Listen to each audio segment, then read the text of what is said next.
Welcome, ladies and gentlemen. I hope you're all doing well. Today, guys, we're finally here with the ECL Grand Finals. So today is just going to be the top 8.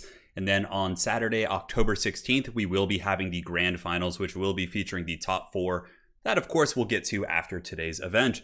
How's everyone doing? Welcome, welcome. So the first match of the day is going to be Enticity facing off against Icepower, followed up by Voidlolz versus Alfredino, Hadries versus Samurai, and Carl Harmon versus Falcon. Talk about a pretty serious lineup of players, but nonetheless, these are all players who, over the course of ECL Season 6, which was stretched out quite a bit due to patches and some traveling I did, qualified. So these people played in tournaments with, between 50 and 100 players playing in them, and they were the best of their respective qualifiers. So qualifying for the grand finals of this event, very, very difficult, and these are your champions of the day. So there will be best of 3s. Today we will be casting 4 best of 3 showdown. And from there, the grand finals will be best of 3 with the best of 5 final. So that is the format for the Big Papa tournament. And there should be a pretty sizable prize pool as well. It's I think it's close to, I'm doing a little bit of not crowdsourcing, but fundraising right now. And it's going to be between $300 and $600. So maybe even more. I'm not sure. Working on some sponsors and things like that. So very excited. But the grand finals will be on October 16th. Today it's going to be the round of 8, so we will be doing the first matches of the tournament. Welcome, welcome. How's everyone going? Hope you're all doing well. It's time. Just gonna enjoy some tea, hang out for a minute. Oh yeah, serious stuff. We got some serious matches today. Tomorrow I might do some sort of a clan war stream. I'm not sure, or take it off. But over the weekend we'll have some fun stuff going as well, and it should be quite a bit of fun. The lovely wife is here in chat, hyping things up. We're good to go. So we'll be jumping in here. These are our champions if you want to look at the fancier bracket. So these are the top 8. These are all the individuals who did qualify today. And we'll be getting into the first match here in just a hot moment. Just making sure I have the replays all set up. Today will be replays. We wanted to do that because it was easier to schedule with everyone, of course, having different schedules. Trying to get all 8 players on certain days was a little bit tough. A lot of people are switching it up. So yeah. We're doing the first round offline, then the grand finals will be live, in case anybody was wondering here today. How's it going, Enticity? We're going to be casting your series versus the great IcepowerTW War. Will the Kraken King advance, or will he be slain by IcepowerTW War? We'll find out here on this episode. Yes, yes. Should be great. Do it for Sigmar or else. Actually going to be playing some tabletop games tonight. Yeah, I'm going to be playing with my Demograph Knights and old Carl Franz against, I'm not sure what I'm facing off. I think it's a Slanesh army, if I'm not mistaken. All hail the Kraken Lord. Well, should be fun.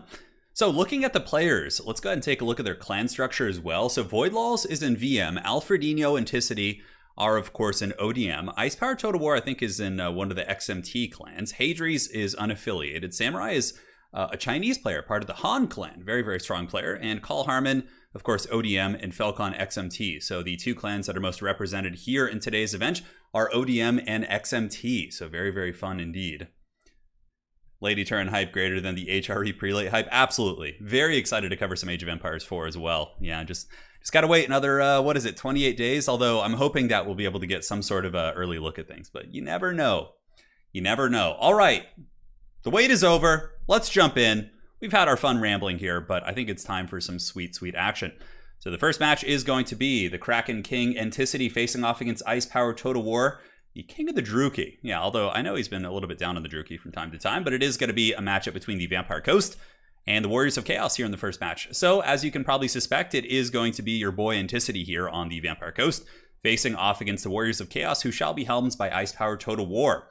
Now, the matchup has been changing a little bit. Obviously the gun line for Coast did fall out of fashion. A lot of people are just abusing Sirens and, some of the SEMs and gun bats, but Enticity going back to his roots, actually, which is very exciting. So if you ever watched him play in my old faction wars back a couple patches ago, he was really one of the main innovators of Vampire Coast and still is to this day. But in terms of using them as a massive wide gun line, he was able to win several faction wars with these bad boys and do some very good work for himself.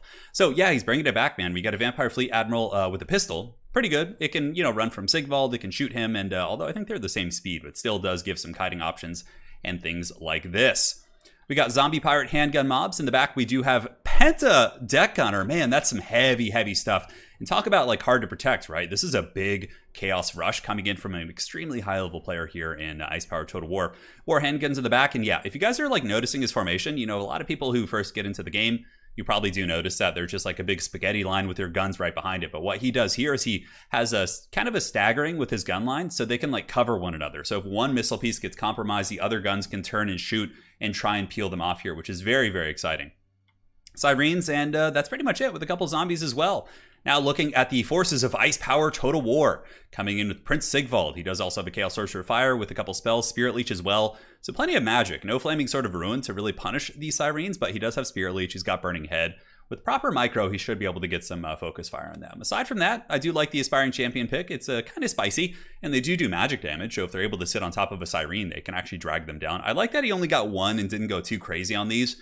Obviously a little bit risky there, but I do like it. We do have Forsaken, 2 Forsaken to be hammering the backlines. No, actually 4. Okay, Forsaken really are exceptional at cutting through zombie chaff. Not going to trade super well probably with Sirens, but if they can get on deckhand mobs who are defending the back line, especially halberds, man, that is going to be an absolute slaughter in terms of that matchup. We got a bunch of horsemen. Obviously, Enticity has been known for a lot of gun bat play, so flying bats with rifles and giving them extra powder with the gunnery wights. So you can see here that IcepowerTW War did come in with a very, very aggressive force here of Marauder Horsemen to try and poke them out of the sky. So let us know your predictions in chat. Who do you think is going to be winning this first match of the day? Is it going to be the Kraken King Enticity on his Vampire Coast, or shall it be IcepowerTW War on the Warriors of Chaos? Close enough to the Druki, I guess. They're both kind of they got their edge about them. Delicious water, yes. Very, very good indeed. So now the Vampire Coast gunline is going to be opening up. Check out the deck gunners actually going after the Aspiring Champions right away. They do have the Shield Breaker ability, which will be helpful against the shields of the Aspiring Champs, but just trying to get rid of the things that are good against the Sirens. Obviously, 4 Sirens are going to be incredibly tough to deal with. Guns are also opening up, just going in some Marauders initially, but I would imagine they will be switching on to Forsaken pretty soon. And the Vampire Fleet Admiral probably will drop a pistol summon somewhere over here, I would imagine, just to try and shoot at the Marauder Horseman. Ooh, a Burning Head coming in. Will Enticity be able to dodge this? It looks like a partial dodge. He does pull back, but Burning Head is almost impossible to dodge. It has such a fast cast time that you gotta like almost preemptively expect it to be coming to stop that from being effective here. So, Aspiring Champions in the middle do get blasted into the Shadow Realm. Prince Sigvald going to be going in after the Vampiress, and she's going to be running for the hills, not wanting any part of that, which makes me think that the Coast Army, oh yeah, the order has been given from the Kraken King. All the deck gunners and firepower is going to be going on to Sigvald right now. Yeah, the deck gunners are all lining up their shots, and I mean, he is tanky, but that is a shit ton of firepower.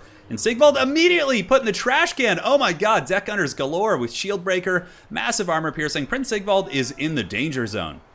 Now, things are going well for Chaos aside from that. Forsaken are on the flanks chewing in. We got Horsemen collapsing in, but I mean, if Sigvald actually dies this early, that is going to be a huge disaster. Oh my god, the Sigvald Gambit did not pay off. And he is actually down for the count. Sigvald gets last samurai'd by all the different guns here, so the deck gunners and handgunners able to unleash a hellish salvo. Icepower, of course, does get into the back line to an extent, right? He crumbles down the Sirens here. He crumbled the Sirens in the front, is now pushing in, but with Sigvald just getting absolutely gatted down by 5 deck gunners and like 2 or 3 handgunners. I mean, Sigvald took a lot to kill still, right? It still wasn't like fresh fish, but in the end, that is a huge win for the Kraken King right there. So deck gunners here down to 17 models being attacked by the Horsemen, but the Sirens are pretty quick with 48 speed. They can usually keep pace in terms of defending your back line. Forsaken are chewing through deckhand mobs. Marauders, of course, beating deckhand mobs. But the gunline of Enticity still is quite strong, and it seems like he's got 2 deck gunners who are relatively untouched. These deck gunners here should stabilize, and also the handguns in the backfield and Sirens defending them. It's going to get pretty ugly here for Chaos. However, Chaos does still have its 2 casters. Bounce of Power is actually not point of no return yet. Just goes to show. I mean, Sigvald isn't terribly expensive. He costs like, what, like 1,400 gold or something like that. So it's not like you're losing like a massive, Mazda Mundi on Zlok, who's like your caster and centerpiece. It's still a relatively cheap, loss right there. But Bounce Power still a little bit favored for the Vampire Coast as they do continue to shoot at the Horsemen. In the back, Sirens have managed to catch some Horsemen here. A little bit of a drop in their movement, and the Sirens should be able to get a terror route, if not drag those models down. But now IcepowerTW War, maybe he is on the comeback here. Forsaken going to be screaming in. These deckhand gunners, or deck gunners, are going to get mulched by these Chaos Marauders, and the Forsaken are just going to go absolutely balls deep and tear apart this formation. They hit very, very hard. Yeah, look at them getting in there with the atomic crab claws of the Chaos Gods. The handgunner trying to retreat, might be able to get to some cover, not sure. Handgunners are doing some crossfiring, Invocation going down on Sirens. I played this matchup a couple times with Enticity and just against Sirens in general, and he's always kind of articulated how important it is to make sure you use all your Invocations and healing cap your Sirens, just to really, really maximize their stickiness and how tough they are to get rid of. So Balance Power hasn't really moved too much. Still, we do have some Marauders moving in. They're going to be piling in to fight ye old Deck Gunners, but they are probably going to face the same fate as Sigvald here, as the Deck Gunners do line up those shots. The Shield Breaker really going to be punishing them, and yeah, they're just getting gatted down.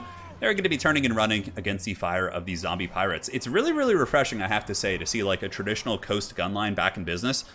Although, you know, if Sigvald hadn't died there and he hadn't like overextended, this could be a very, very slippery game for sure, because now Chaos is really getting in. And I think if Sigvald were healthy right now, the Bounce Power might actually be Chaos favored, to be completely honest. So here in the backfield, Chaos Sorcerer is getting the game back, guys. And now we have a dead even game in terms of the Bounce of Power. Check this out. This is very, very tight. Chaos Sorcerer is on the hunt. They do have 33 speed against the 40 of the Vampire Fleet Admiral, who does have her pistol. And does she 360 shoot? I can't remember. I think she does. We'll go ahead and watch. Yep, she can 360 shoot. So that's so good. Actually picking off that Chaos Sorcerer right there. But really, we got some Sirens. The 2 Deck Gunners are taken offline. We have 1 Handgunner, some Halberds. But mainly, it's just going to be coming down to the Vampire Fleet Admiral plus the double Sirens. Really interesting, too, to see no dogs coming out from Enticity, of course. He's often known for using his scurvy dogs to great effectiveness. But against the Chaos, I don't know. I guess they're okay against the Horsemen. But in general, I can see why. Ooh, this could be a little bit trouble. Some trouble coming in as the Vampire Fleet Admiral is surrounded by the Horsemen. Does drop a pistol shot right there. I would imagine a zombie summon will come shortly. So yes, he does use a pistol summon off to the side, and in doing that, it will provide some nice Overwatch fire for peeling off these characters. The Halberds get in, and the Vampire Fleet Admiral able to survive. So a lot of players who play Vampire Ghost for the first time might have dropped the summon on top of those characters, but by dropping the pistol away, it gives you a lot more DPS on top of these units, and also gives you some, you know, options to potentially shoot at this Chaos Sorcerer, right? Fireball coming in. Anticity pulling ahead. Obviously, the Sirene's going to be very tough to kill without dedicated magic damage. You know, the casters are almost gone, right? This Firecaster is breaking, and the Deathcaster, I believe, is about to break. They're both over there pretty low, and I would imagine Winds of Magic at this point isn't too crazy. So Sirene's still in the hunt. These Sirenes able to shank down the Chaos Warrior Halberd. Sirenes do have good armor piercing. Their ethereal daggers can pierce through any armor, apparently. And yeah, good AP values. 23 of their 30 damage is armor piercing.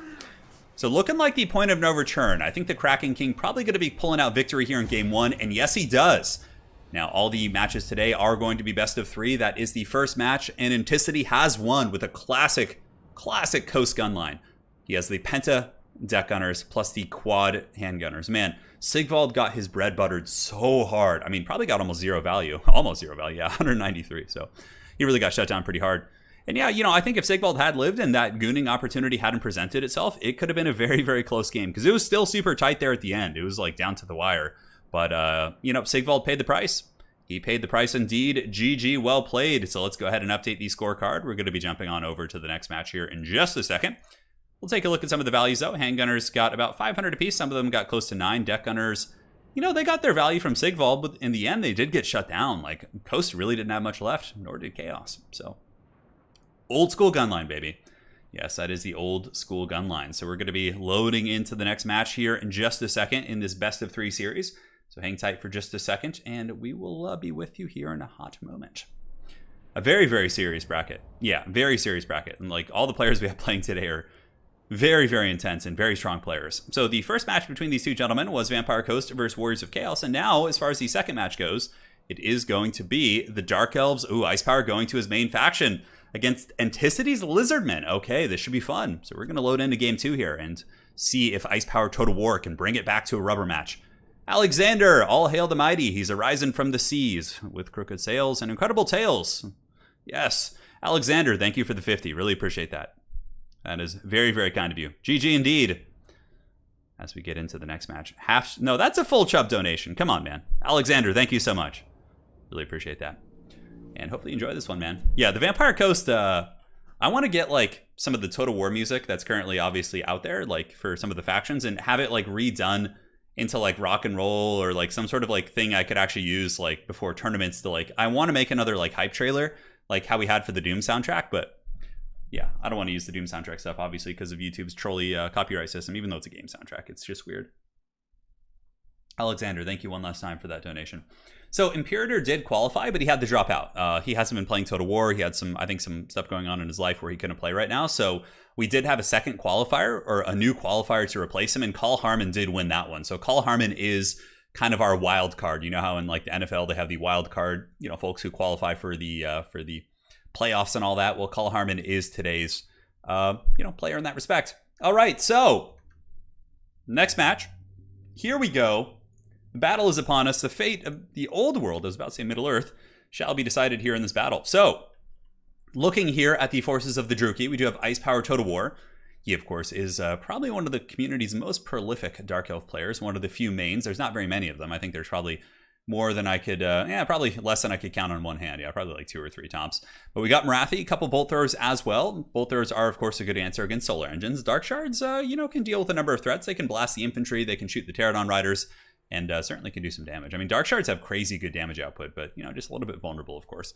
Bleak Swords in the front, Dread Spears on the flanks. We do have Cold One Dread Knights. What is with the Dread Knights, man? They've been making a little bit of a comeback. Yeah, we got double Dread Knight with some Dark Riders in the back. And that appears to be it for that army. Now for the Lizard Force here of the ODM champion Enticity, it's going to be Skink cohorts with Javelins. We do, of course, have the cohort of Zotek in the front, Saurus Warriors in the back, and Tic-Tac-Toe up in the sky. Now, Enticity, of course, has a lot of great builds, but he is not one to meme too much. Usually when he does things, it's with a very specific intent, at least as far as I've noticed in playing Total War with him, as well as Age of Empires, right? There's not too many memes going on there. But here, he does have Tic-Tac-Toe. So maybe Tic-Tac-Toe is just like a cheap, hard to snipe option that can go fisticuffs with Morathi with like proper gooning and things like that. This is very interesting. I'd actually be really curious to hear from him about the efficacy of Tic-Tac-Toe in this matchup, because he's for so long been considered such a heavy duty meme, but he doesn't really meme. So if we're seeing this bad boy, then something's getting a little bit spicy there. So here it comes, the Lizard Force advancing. The Druchii did have their bolt throwers on spray fire and were able to get some good damage on the cohort of Zotek. That's quite nice. Certainly butters them up for some of the Bleak Swords and other troops to fight there. And here we do have the Dark Shards shooting into the Skink cohort Javelins, who of course are shielded and pretty maneuverable, so they should be able to get away here. Today is actually through replay, so they're not picking their armies. Yeah, that's why the games are a lot quicker today. Let us know who you guys want to win. The battle is underway. Dark Shard shooting in, tearing into the cohort of Zotek, who pretty much have no missile mitigation. Ooh, look at that. That was a brutal wind blast, taking those Dark Shards down to 64 models, but their HP is the more significant issue. So now if the Dark Shards get poked by like a stiff breeze, they're going to be going down quick.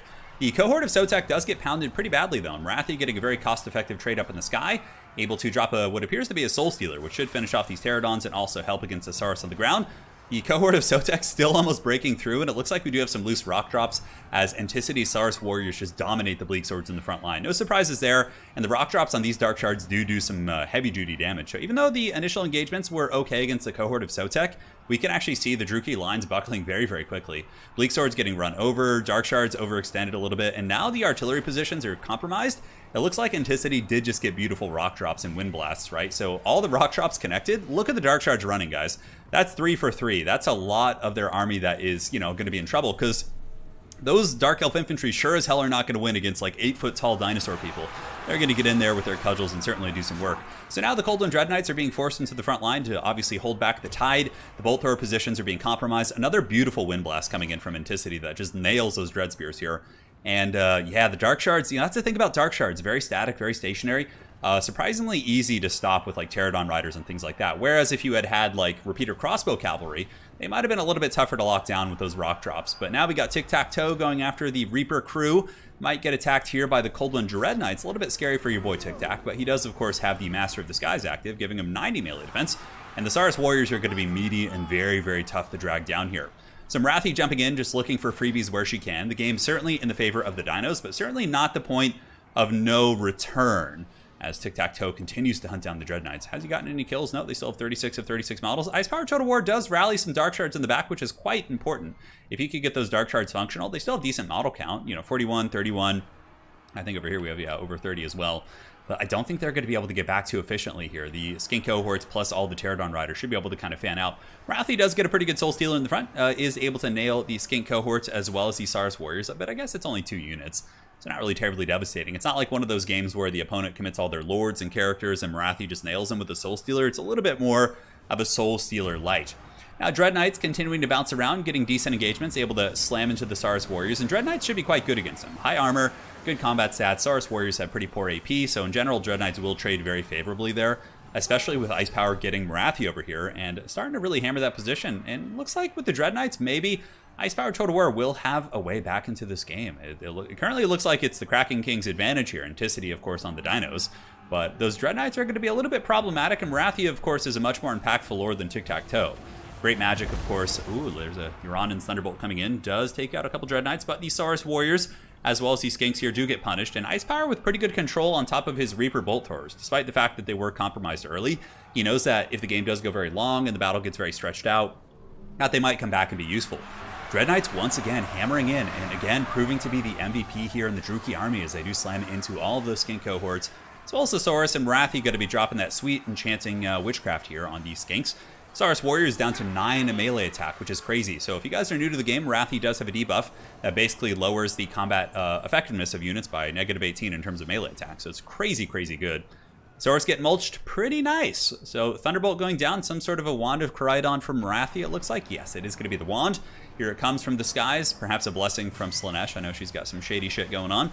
And it does do some pretty good damage to the Saurus Warriors. But there's still a lot of Saurus. We do also have Chameleon Skinks, which are going to be pretty good for the skirmishing and poke. I don't know about the rock drop situation, but for the most part, the Dark Elf army is going to be mainly comprised of Dread Knights. So in both games so far, we have seen Enticity go up to a very early lead, but IcepowerTW with some very good scrappy micro has been able to get back and, pull these games back. So Icepower getting these Dread Knights positioned, bolt throwers in the back, still just waiting for an opportunity to get to their artillery pieces, which unfortunately for them have got to be pretty far away at this point. I think I see one over in the distance, but the cavalry of the Druchii still being very impactful, and if Marathi is assisting them, they become even better.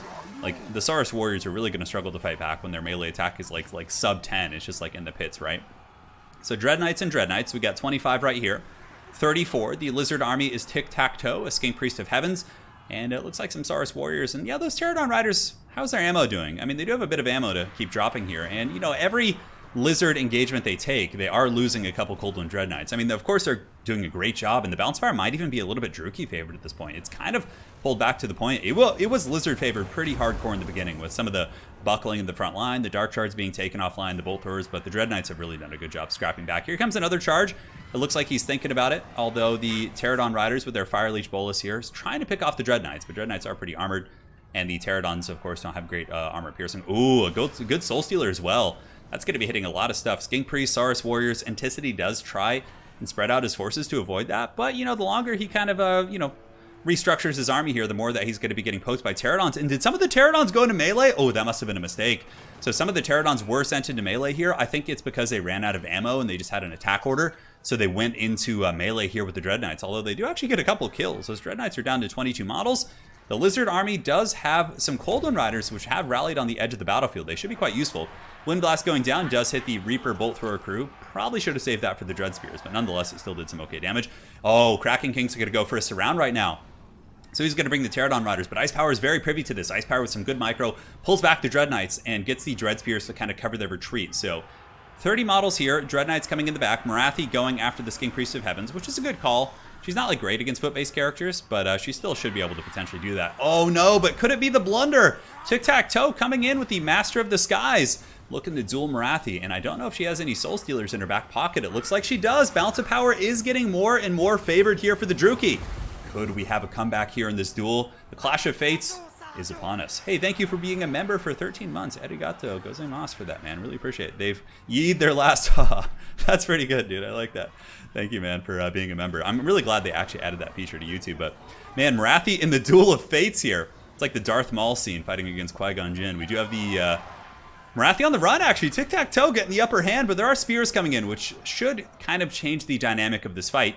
Chameleon Skinks still poking into the Cold Wind Dread Knights, which are a little bit low. Saurus Warriors still fighting okay. We do have 2 units of Saurus, which should be able to grind through some of the Dread Spears. But more importantly for the Dinos, we do have some cavalry coming back. So we have 17 Cold Wind Riders looking to do Mortal Kombat here and maybe run down those Bolt Thrower crews and see what they can do. Alexander, thank you for the 100 SEK. Really appreciate that. I can't thank you enough. You guys really appreciate it. I have no idea what that emoji is. YouTube has like really, really haggard emojis. I don't know what the deal is with those, but you know what? It's fun. I think it's like a Shiba Inu dog or something. So the Dread Knights are rampaging. The dreaded Dread Knights have been rampaged, which certainly gives the Lizards some play, but currently as it stands, Enticity is on the back rope now. IcepowerTW got his foot on the pedal, but it looks like the superior numbers of these cold ones should be able to win against the Dread Knights, maybe. I don't know. Dread Knights are pretty scary in their combat stats. Yeah, 48-42 against 31-26. And these are not even Spear Riders, so they're not going to get the bonus first large, but their numbers might do it. 15 against 10. Marathi coming in to help out, which is good. If she can help nullify the last of the Lizardman mobility, that certainly would be very, very good. Heaven's Caster is back. Tic-Tac-Toe is still alive. Currently, you can see Enticity going after the Dread Spears on the flanks. And the Chameleon Skinks, they could be a big playmaker as well. A little bit of ammo. 9 volleys left on these bad boys, 6 there. I mean, that's a lot. That could cause some serious problems. You know, it would be the greatest thing ever is if this game came down to like an epic duel of fates between Tic-Tac-Toe and Morathi. I think that would just be the most glorious thing ever. Man, but like it just goes to show like a lot of players would have just abandoned those bolt throwers, been like, oh, they're lost, and they would have just died in some random situation. But he like salvaged those things and made a conscious effort to protect them all the way into the late game. And now he's pulling ahead on the bounce of power because of it. Just masterful play by both players here. This is such a good scrap. Other bolt thrower is back online. And also remembering where your bolt throwers are is a big part of it as well. So Chameleon Skinks do get the shot on the bolt thrower crew. The cavalry are in Mortal Kombat here versus the Pterodon Riders. And here comes Tic-Tac-Toe actually going in for a fight. That is very ballsy, going in after Morathi with the Master of the Skies. Now, that doesn't help his offensive output, but if you can get a little bit of gooning on Morathi, that would be very, very strong. Saurus Warriors proving that they are indeed the ultimate Chungus infantry as they just grind through these Dread Spears.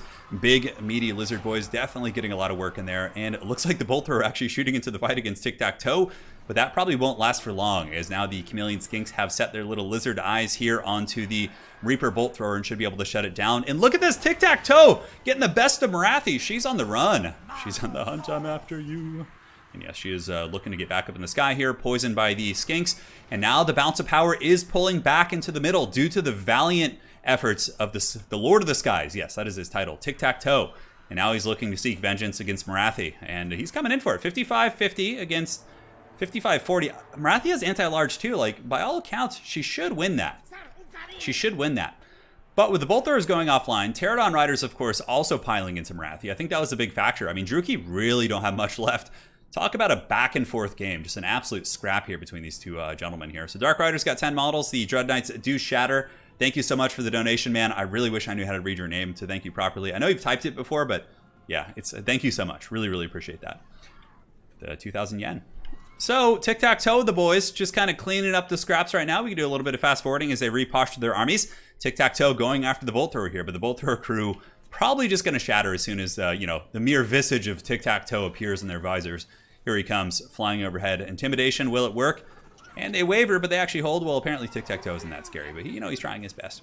So, fight up in the sky, Morathi going for the kill. Man, Ice Power did have a Soul Stealer in the back pocket. Oh, but Tic-Tac-Toe gets the radius away from his people, so he pulls away from the ground-based units, which if he hadn't done that, that Soul Stealer might have actually, punished the Skinks and the Priest down here. So Tic-Tac-Toe, Master of the Skies is active. His melee defense is 80, which is really helping him survive. 197, negative 14, Morathi is at 783 HP. Morathi looks to win the duel in the skies, but she does take a lot of damage in the process, and she's about to break as well. The Pterodon Riders with the rear attack in the back. Negative 13, Morathi is broken, but is there going to be something to chase her off? Man, oh man. Yeah, that thing is running for the hills. Tic-Tac-Toe as well as Morathi, both at negative leadership. On the ground, the Dark Elves really don't have much left. There are some Dread Spears on the edge of the map. Oh my god, this is such a scrappy game. The Druchii just have the spears. Will Tic-Tac-Toe come back? Will Morathi come back with 308 HP? Right now, the lizards are trying to kind of chase and get near her, so she'll just break. And Morathi does break, and she runs off the edge of the battlefield. And with that, the lizardmen win the game. Oh my god, what a scrappy match. That has got to be one of the closest matches we've had on the channel in the past year. That was just so close. Goddamn, Joe Rogan. What a match. So, taking a look here, 1,900 value on your boy Tic-Tac. That's got to be an MVP performance for him. Morathi, 2,800, of course. Absolute beast. I would imagine the Pterodons did really good. Yeah, look at the Pterodon value here. 1,300 here, 1,500 on this Pterodon. The other one's got not too much, 69,800. But man, those Fire Leech Bolas did such good damage that game. Crazy, crazy good. Morathi obviously did great. The Dark Shards were probably pretty big underperformers. Yeah, most of them got sub 300 value and just got shut down. I think if he had maybe just had repeater crossbows instead and went with a more mobile Druchii build, could have probably been fine, but getting compromised that early was, the big punishment for sure. So with that, the Kraken King Enticity will be advancing on to the top 4, which will be taking place on October 16th. So let's go ahead and update the brackets here as we move Enticity forward. So next up, we will be doing Alfredino versus Voidlolz. So a little bit of a conundrum here for the ODM guys, because if Alfredino wins, he's going to have to face his clanmate here. But I mean, I guess that's what happens. ODM usually has so many people qualifying for these tournaments that, it's inevitable. But Voidlolz has been on an absolute tear, winning Faction War, winning a lot of different tournaments. I've been seeing him in the top of many events, and his Vampire count play has just been really, really strong. So this is going to be an absolute scrap. And of course, Alfredino, one of the best players in the entire world, got second place in the World Championships and could have very easily won that just with one micro mistake. And yeah, just an absolute beast of a player. So we're going to be getting into this match next, and it should be quite a bit of fun. Yeah, that was a really, really scrappy game. Enticity in chat saying we're some of the closest games I've had in a while. Certainly would appear so, my friend. So let's go ahead and get the replays fired up for the next match, and we should be good to go. So thank you for that amazing series. So now we have Voidlolz facing off against Alfredino. First match, let's go ahead and see what they're going to be playing in this best of 3 showdown. If ODM is inevitable, who's Iron Man? Well, I don't know. It depends. We'll see who Iron Man is once we get to the top 4. We can make our... Or who's Thanos, you're saying? Oh, yeah. If ODM is Thanos? Yeah, we'll find out. So first match is going to be Voidlolz here on the Lizardmen facing off against the Beastmen of Alfredino. Certainly going to be fun. So just got to update the nameplates here real quick. I'm just going to put Void for short because it fits a little bit better. Now we can do Voidlolz. It's fine. In Alfredino. So hang tight, my friends. Just going to have a sip of tea and we'll get started with this match in just a second. The dreaded Void Undead plays. We'll see if he plays Undead in the series. Who knows? He doesn't always play them. I've watched a fair amount of his best of 3s, and he does not always play Undead. We got a donation coming in. Sorry I did miss that from Mick Fly. He says, thanks for everything you do for the community. Thank you, man. Really appreciate that. It's going to be a good year this next year. You know, 2021 was kind of a crappy year, ultimately. For a lot of reasons, but if we're talking about just video games, obviously, it was a bit of a dry spell in terms of content. We got a couple cool DLCs, but Game 3 is going to be coming out in 2022. We'll be having an excellent multiplayer community for that, with the new game modes being added in. And of course, I'm going to be going absolutely ham on Age of Empires coming up soon here in the next month. I'll be doing faction wars and running leagues for it and having a competitive circuit.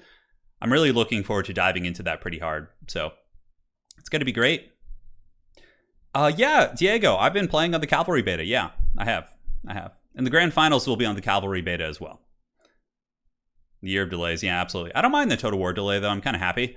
It gives me some time to focus on Age of Empires until it comes out, and also it's going to ensure that the game is, like, you know, has less problems. Because, you know, you don't want, like, a Rome 2 disaster launch, right? We need ECL for AoE. Oh, I'm going to be having an Age of Empires League, absolutely, yeah. It's going to be called, it won't be called ECL because ECL is for the for Total War, but I will be having an Age of Empires 2 competitive league. I'm going to be trying to host big tournaments for it and get some, you know, shine on it and, you know, doing all the works. So it's going to be great. Yes. The guild's light cometh. Hey, Shady Jeff, thank you. I like your name. I don't know why it made me laugh, but all right. So switching on over here, let's go ahead and get into the battle. The names appear to be fitting and we're all set. So this match is going to be the Dreadlord Voidlolz here on the Lizards facing off against Alfredino of ODM here. I believe Voidlolz is in VM. Yeah, I think he is. He's been in a couple clans. I think Voidlolz used to actually be in ODM. So this is like this is like some Jedi Sith betrayal action going on here, which is good. Yeah. Good times for sure. But looking at the build here of Alfredino, he's going to be coming in with Taurox the Brass Chungus. He's got Minotaurs in the back and a shit ton of Centaur throwing axes.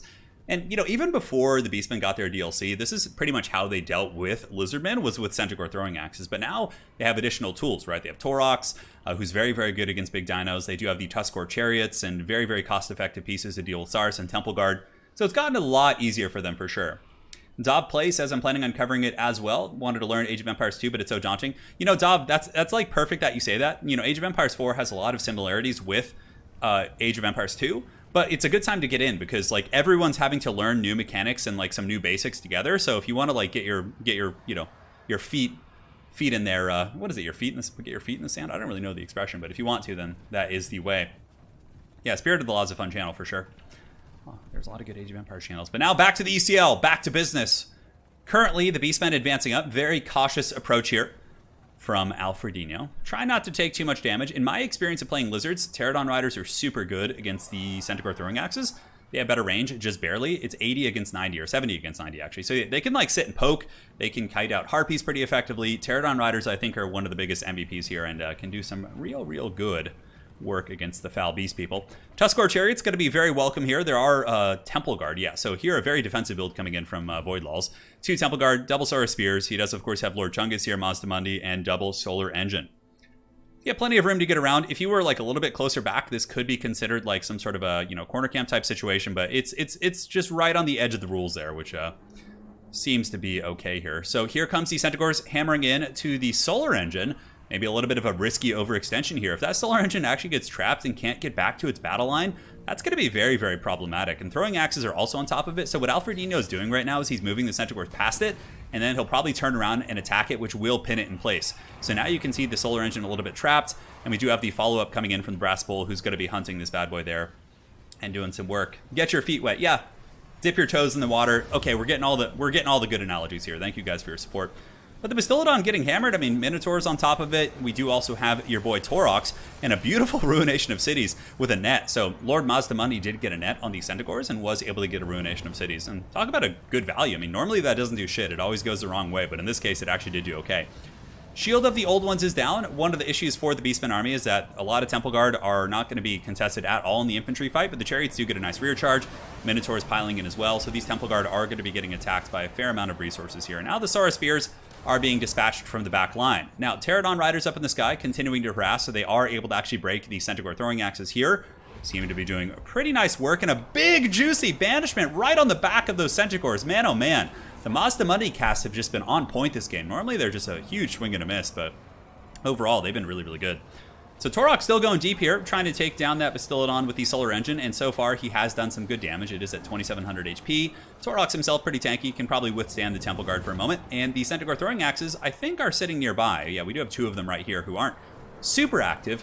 So far, Voidlolz has been doing a very good job with his Pterodons, actually hunting down all of the mobility and effectively dealing with Centaurs. And again, Pterodon Riders really are the answer to them. So the Bastillodon would have broken right there, but a Cold Blood coming in from Voidlolz is able to stabilize that situation. Torox and the Chariots doing a pretty good job collapsing the formation. How are the Temple Guard doing? So Temple Guard here down to 53 models. The other Temple Guard are running for the hill, so far the Beastmen really getting some good punishment here. Now a huge net coming down, net of Amnichok. Lizards are starting to run out of infantry. I mean, Saurus Spears here are broken. And the Temple Guard here, the Star Chamber Guardians, are kind of the last bastion of their actual troops. And it looks like the Beastmen are pulling ahead in the balance of power. You can actually see it's somewhat noticeable here, but you can never count them out when they still have the big Mazdamundi. He's a pretty hard carry for sure. Solar Engine going to be lining up his shots, shooting into the caster down there. Does hit the Brave Shaman of the Wild, who is rocking Traderkin, really looking to punish some of the AoE blobs. And obviously Voidlolz did blob here, so the Traderkin probably did do some good damage that game. Didn't really get a good chance to kind of see it go off, but one second, guys, sorry about that. Oh, lovely. Potential spam on my phone. I always forget to turn that thing off. Troll. So here comes the Brave Shaman of the Wild charging into the Bastillodon, and the Tuskor Chariots do have good armor piercing, so it's not going to be like massive burst damage, but could potentially actually finish off this Bastillodon and get some good work in there. Temple Guard in the back, piling in to try and protect against the incursion of the Ungor Spearman herds. We still have a big Royal Rumble here. Torox is grinding in the pits against these units, but the Temple Guard are being quite resilient. 23 Temple Guard here and 34 Spears. Really making a big deal. And look at that, the Bastillodon that could. Claiming victory over the Brave Shaman of the Wild and blasting him in the back just to send a message and probably shatter him. So that is a big one, man. If that Bastillodon had lost the fight and the Brave Shaman had been able to win it, there would still be a caster, there would still be Traderkins. This could be a completely different game. But that, like, microcosm of a play, just absolutely huge. Now, Torox needs to make sure to chase that Bastillodon. If that thing comes back and starts shooting again, he is really going to regret that. But here, Torox the Brass Bull moving back in to go after Lord Mazdamundi, who's just entrenched in combat versus Ungor Spearmen and a bunch of chaff units. And it looks like the Ungor Spearmen of Alfredino should be able to actually catch that Bastillodon with the Solar Engine there. So getting in there, the hunt is on. Solar Engine should not come back. A big banishment once again hitting the Centaurs. Man, the banishments from Mazdamundi have just been absolutely foul this game. Pterodon Riders being sacrificed to the Brass Bull. Brass Bull is going to meet them head on.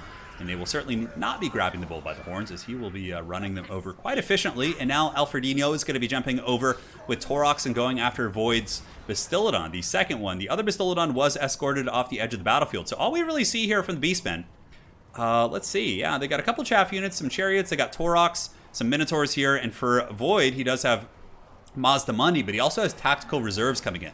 So he's got some Pterodon Riders that I think he overchased and forgot about. And now that those are coming back, that could really change the dynamic of this game. But a very, very even fight. This is incredibly good. So Torox the Brass Bull has been knocked over. Lord Mazdamundi getting them horns up in them bull.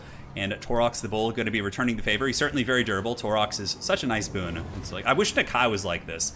Like, Torox just gets around the battlefield. He kills what he finds. I don't know what it is about Nakai. Like, I can't pinpoint why he is such a disappointment, but nonetheless, he tries his best. Torox still hunting down Mazda Money. I would imagine Voidlolz will probably sacrifice the Pterodon Riders right here to allow Mazda Money to escape. A Rock Drop going in, a little bit of a miss though. He didn't quite get the Ungor Spearman herd.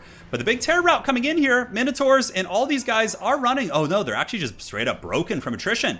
So now it's Torox standing alone. I stand alone. Yes, doing battle here. The Pterodon Riders, what a scrap. How is Voidlolz going to bring this back? Balance of power is still in the favor of the Beastmen. They got spears coming in. They got chariots as well. Tuskor chariots, very, very cost effective. For only 750 gold, you're getting an absolute steal. So another solar engine shot shooting into the hide of Torox the Brass Bull. He is pretty tanky. Solar engines don't really have the best armor piercing. And I can't remember, does Torox have fire resist? I don't think so. Yeah, he's not like, doesn't have any fire resistance or anything cheeky like that. And the Beastmen do pull ahead in the Balance of Power. Alfredino does get there. And now he's going to start beating on that Bastillodon, but Pterodon Riders still could trigger some big penalties. So if the Pterodon Riders were to rear charge into some of the cavalry, or the chariots, excuse me, and Minotaurs, there could be a big rout. And Mazda Money, he is a thick boy. Damn, that's a thick boy. He's up there fighting and getting some work in. 3,400 on the Brass Bull, 3,000 on Mazda Money, but Mazda Money does not stand alone. It is Captain America and the Falcon. They're fighting shoulder to shoulder against the villain here. As Torox the Brass Bull, he's certainly getting some horns himself. Mazda Money's lock really getting some work in, and I don't think the Ungor Spearmen are going to be able to fight for too long. The Pterodons will probably rear charge and just break them, and you can see they're wavering. Their leadership's -9. Is Mazda Money going to be able to carry this? Will all of his thickness do the trick? We will find out. 2,700 does take a little bit of damage from some of the Ungor Spearman herd. And now Torox still piling in, desperately trying to kill Mazda Money. I mean, if he kills Mazda or breaks him, it's just game over. Beastmen win. But honestly, I'm starting to think that the Lizards are probably going to get this. I mean, Mazda Money is connecting, and he is very meaty. I don't know how, but he really is. And having the other Bastillodon here with a little bit of ammo just to shoot and like get that damage. Oh, the point blank shot! You see, I could have seen that shooting Mazda Money. If that was my Bastillodon, it would have shot Mazda Money for sure. But Torox bounces out to go after the Solar Engine. Perhaps he maybe should have tried to finish off the Solar Engine first, considering it's a little bit of an easier target. Brass Body is active, but I still think he's maybe going to break. He's fully surrounded by big monsters. Mazda Money with 1,900 HP. Chariots do swing back in there. The Brass Body basically keeping him alive right now. He would have probably 100% been dead. But Apotheosis goes down, and it looks like the Brass Bull is running out of steam very, very quickly. But the Ungor Spearman herds and Chariots also getting in there. Could the Brass Bull with the Brass Body do it? It seems like he hasn't been able to really connect with Mazda Money. Mazda Money has just been an absolute raid boss here, man. And he's down -27. That is going to be game 1 going to Voidlolz. GG. Well played. Man, what an absolute scrap. Absolute scrap for sure. Man, oh man. Gary got in there with the point blank blasts. Yes, indeed. Dude, that was a crazy game. I mean, Torox still did super good. 3,000 value on Torox.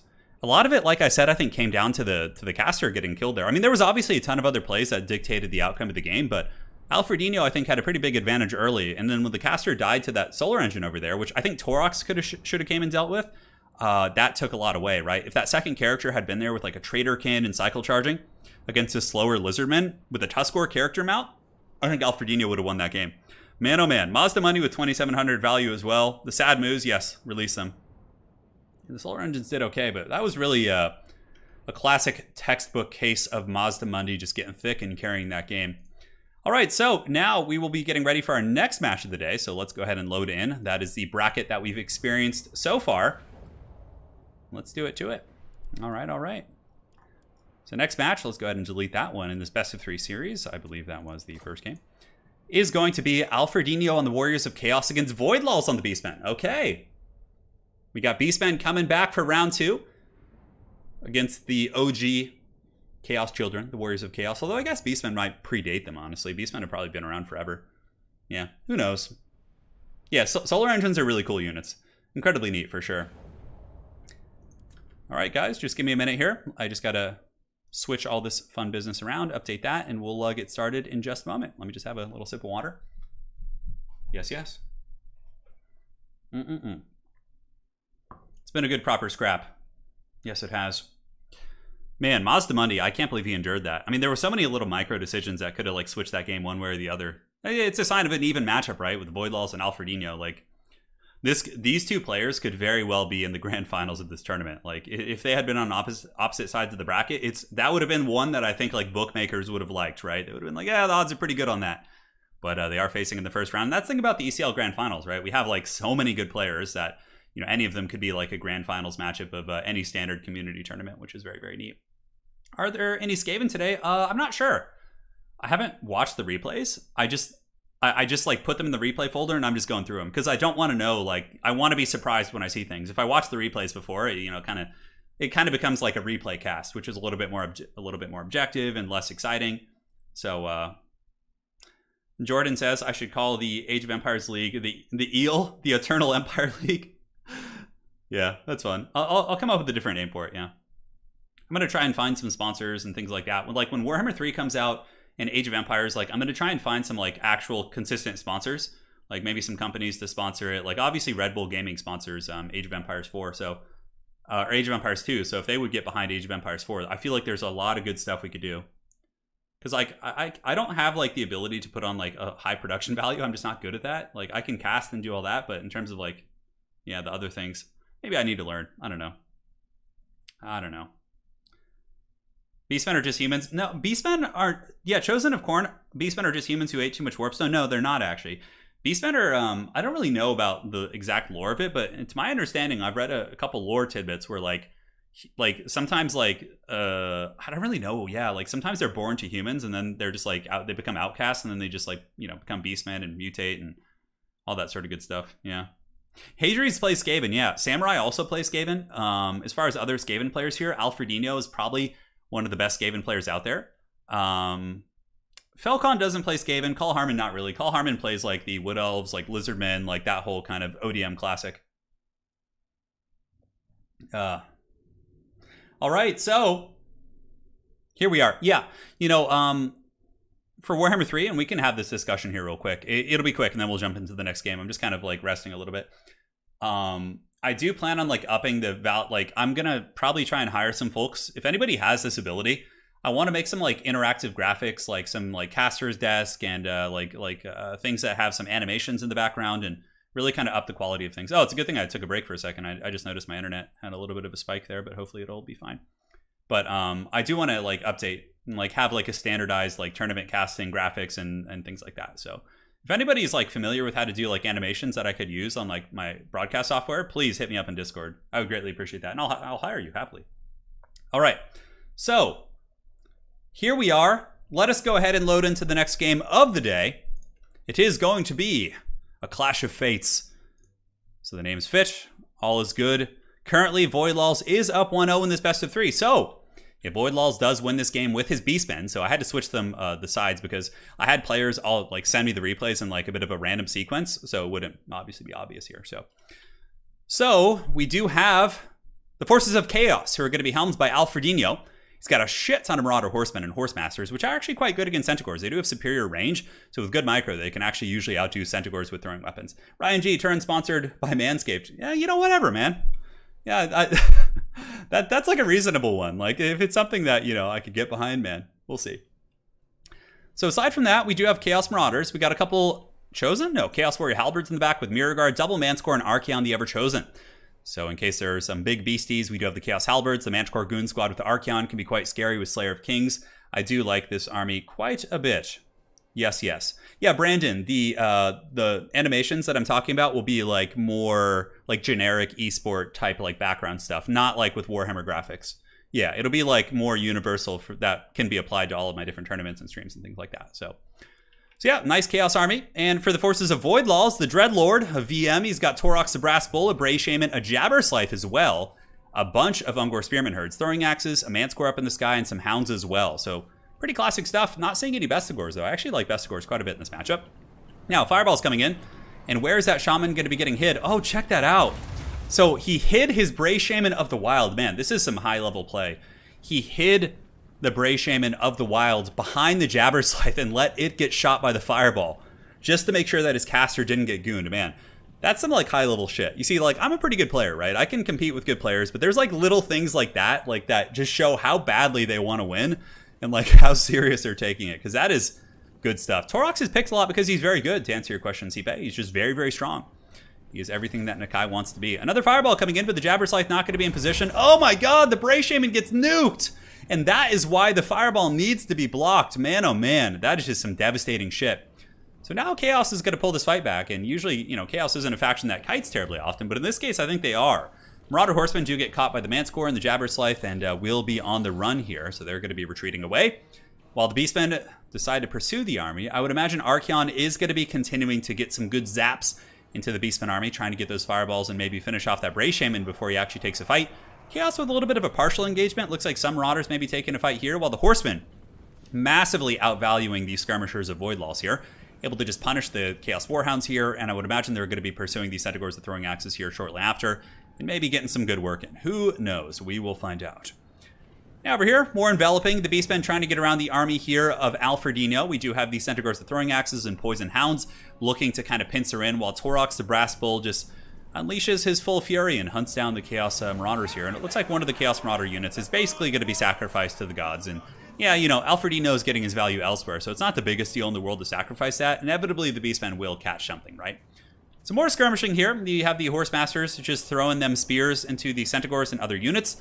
We haven't seen a fireball yet, and it looks like another Marauder unit was kind of sacrificed and sent up. Now, they did actually take down an Ungor Spearman unit, so it seems to be kind of cost-effective, but overall, another pick there for Voidlolz. So more firepower coming in. Marauder Horsemasters shooting into the Jabberslith. Jabberslith, unlike the Gorgon, does not have the ability to heal itself, so any damage you do to that foul beast is going to be more or less permanent. Archaon, 100% just rubbing his hands together, looking to get a fireball.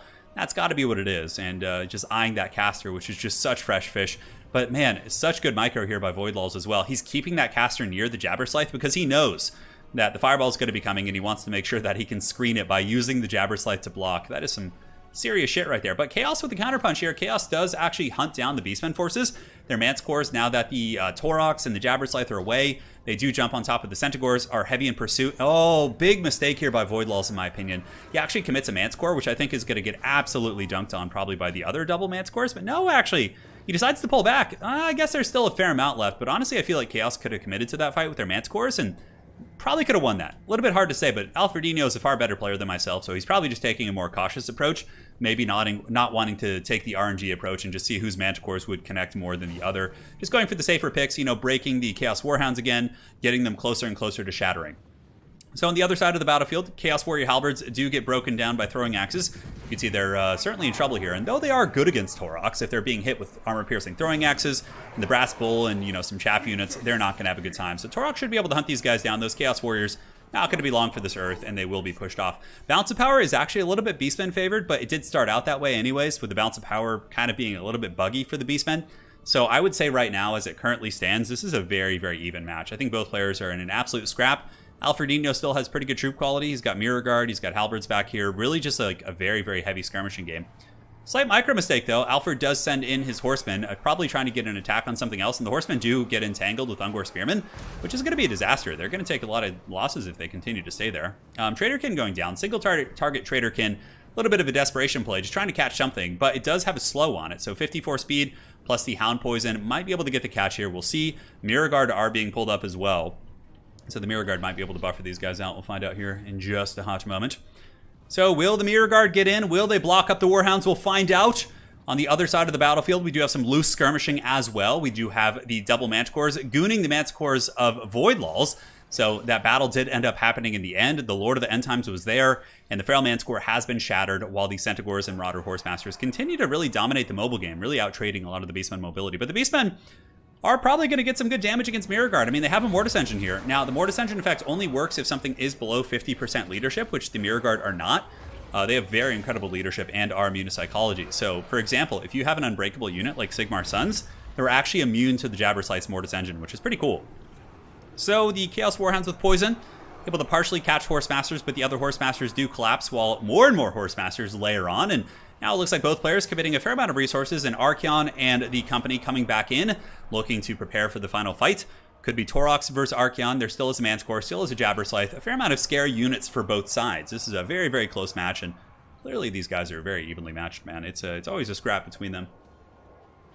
We've had Alfredino, I think, on King of the Hills, and he usually dominates, and same with Voidlolz. I think Voidlolz had like 14 wins in a row on a King of the Hill relatively recently, which is just insanity. I mean, it's really hard to do. Now, King of the Hills do have a lot of newer players in them, but still, like, that's a great accomplishment, considering at least half of those players were really formidable tournament players. So over here, Mirrorguard still just grinding in the pits, but the Manticore plus your boy Torox should be able to break them. I mean, they go balls deep for Slaanesh, but, you know, this is not worth it. Brass Bull and Korn showing them what's up. So here on this side, Jabberslythe able to break some of the Marauders, giving a big macro look, another Fireball going down from Archaon.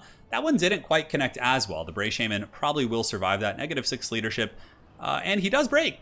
Let's see how far he is from the edge of the battlefield. Quite some distance, so actually not as far as you think. That Bray Shaman might break off the edge of the battlefield, which might actually be a win con for Chaos. I mean, if that happened, they lose their Traderkin, they lose an armor-piercing Chariot character, and suddenly the Chaos Infantry Corps becomes that much stronger. And we still have a full unit of Halberds as well. Those Halberds are going to be tough, and man, oh man, even though Mirrorguard kind of got caught and are getting punished a little bit, they are just doing the work, man. They are holding. They're not giving any ground. Mirrorguard are such a cool-looking unit. It's actually not that hard of a paint scheme. If you guys are playing in tabletop, like to like paint like a unit like this, it would actually not be that difficult. Fireball coming in, going across town, and it does hit the Bray Shaman. The Bray Shaman gets broken, and Archaon pops the Slayer of Kings. No, Jabberslythe isn't a king, and close enough, I guess. It's the king of this Beastman army, perhaps. Well, I guess Torox is, but close enough. You guys get the picture. A lot of damage. 870. The Jabberslythe does take a little bit of work from the Lord of the End Times, who's going to be heavy on the pursuit here, trying to catch that big beastie, but it is deceivingly fast. But Archaon comes in, should be able to get another attack on its back here. Will he swing? Jabberslythe is able to juke him. And now the Brass Bull has lined up his sights here on the Lord of the End Times. Archaon going to be pulling back. Obviously, Archaon's got a massive charge bonus, right? So he's not going to be wanting to be the one to get charged. He's going to try and reset this fight and make sure he can be the one getting the impactful push on those units. Chaos Halberds moving up. Horse Masters battling against a lot of Centaurs. Looks like Voidlolz might be able to get the upper hand in this skirmish fight. You know, he's been kind of a little bit behind there, although no, there's a second wave of Marauder Horsemen who are certainly not here to play. Torox the Brass Bull pops the brass body. Really good bait here by Alfredino. You know, he kind of made it look like he wanted to fight a little bit, and then Torox pops his buffs, and he just runs away and cackles in end times, or, you know, however he does. We'll see. Some more Horsemen being committed. Big, thick Manticore going in. The Manticore will be very good against Jabberslythe. Jabberslythe is a bonus for his infantry character, so not going to be great against other monsters. Not terrible, of course. It can still make contact and hits hard, but the Manticore could get some good cycle charging and or terror routes. Chaos Halberds still grinding there against the Ungor Spearman herds, and Archaon the Everchosen here with his Cascading Fire Cloak and Stand Your Die. Going to be holding, while the downhill charge from the Marauder Horsemasters should be enough to probably break some of the spears, or at least the Centaurs here. And Archaon, he doesn't cause terror, but he does cause fear, so a little bit of fear put into the hearts there of the Ungors. And now Chaos is kind of starting to pull ahead in the balance of power. I mean, the Halberds are going to be a big issue. Like, if the Manticore got broken too?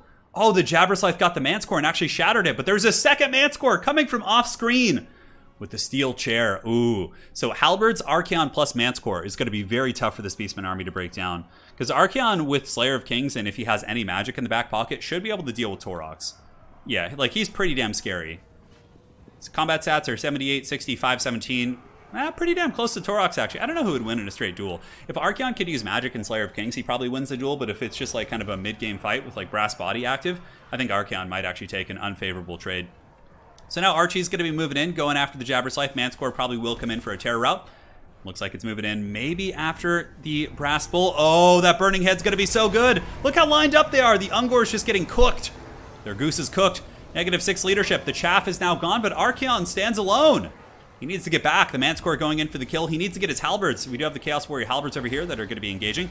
And the Manticore does actually get rampaged. This is a potential opportunity here for the Beastmen to get back in the game if they can take out this Manticore. We'll see.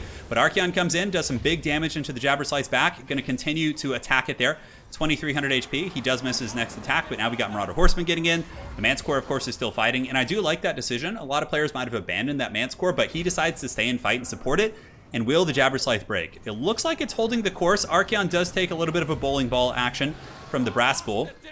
Jabberslythe down to a pretty low amount of HP, 1,100. The Chaos Warrior Halberds are moving in, and you know, I don't know if the Beastman army could even beat the Halberds.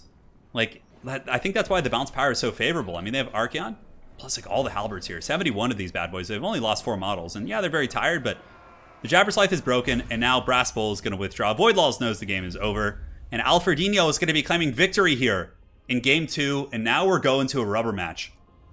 Yeah, buddy. What a good proper scrap.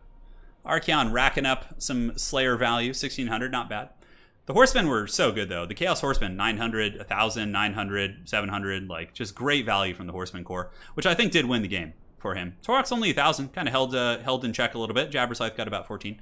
Solid match. And both builds are very good. Just came down to execution, control, and some of that fun business. So we got a 1-1 score here. Yes. Excellent match for sure. Turin, what is your next? What is the next faction DLC you think will be your favorite? Yeah, Chaos Dwarves is probably, like, aside from the launch factions that we're getting, Kislev is the one I'm, like, Kislev, Chaos Dwarves, and Nurgle. I'm really excited for all of those. Yeah, that's going to be really fun. Yeah, Chaos Dwarves will be a really fun faction to play. And I really hope they do something for Dowie and give them, like, a couple of fun units. I don't really know what you could add for Dwarves, but just give them something. Yeah. GG, well played. Yes, a resilient line of spears indeed. Melody saying Voidlolz has been looking unstoppable recently. Yeah, he's been playing very well. But here, Alfredino gets the win and ties up the series. It is 1-1.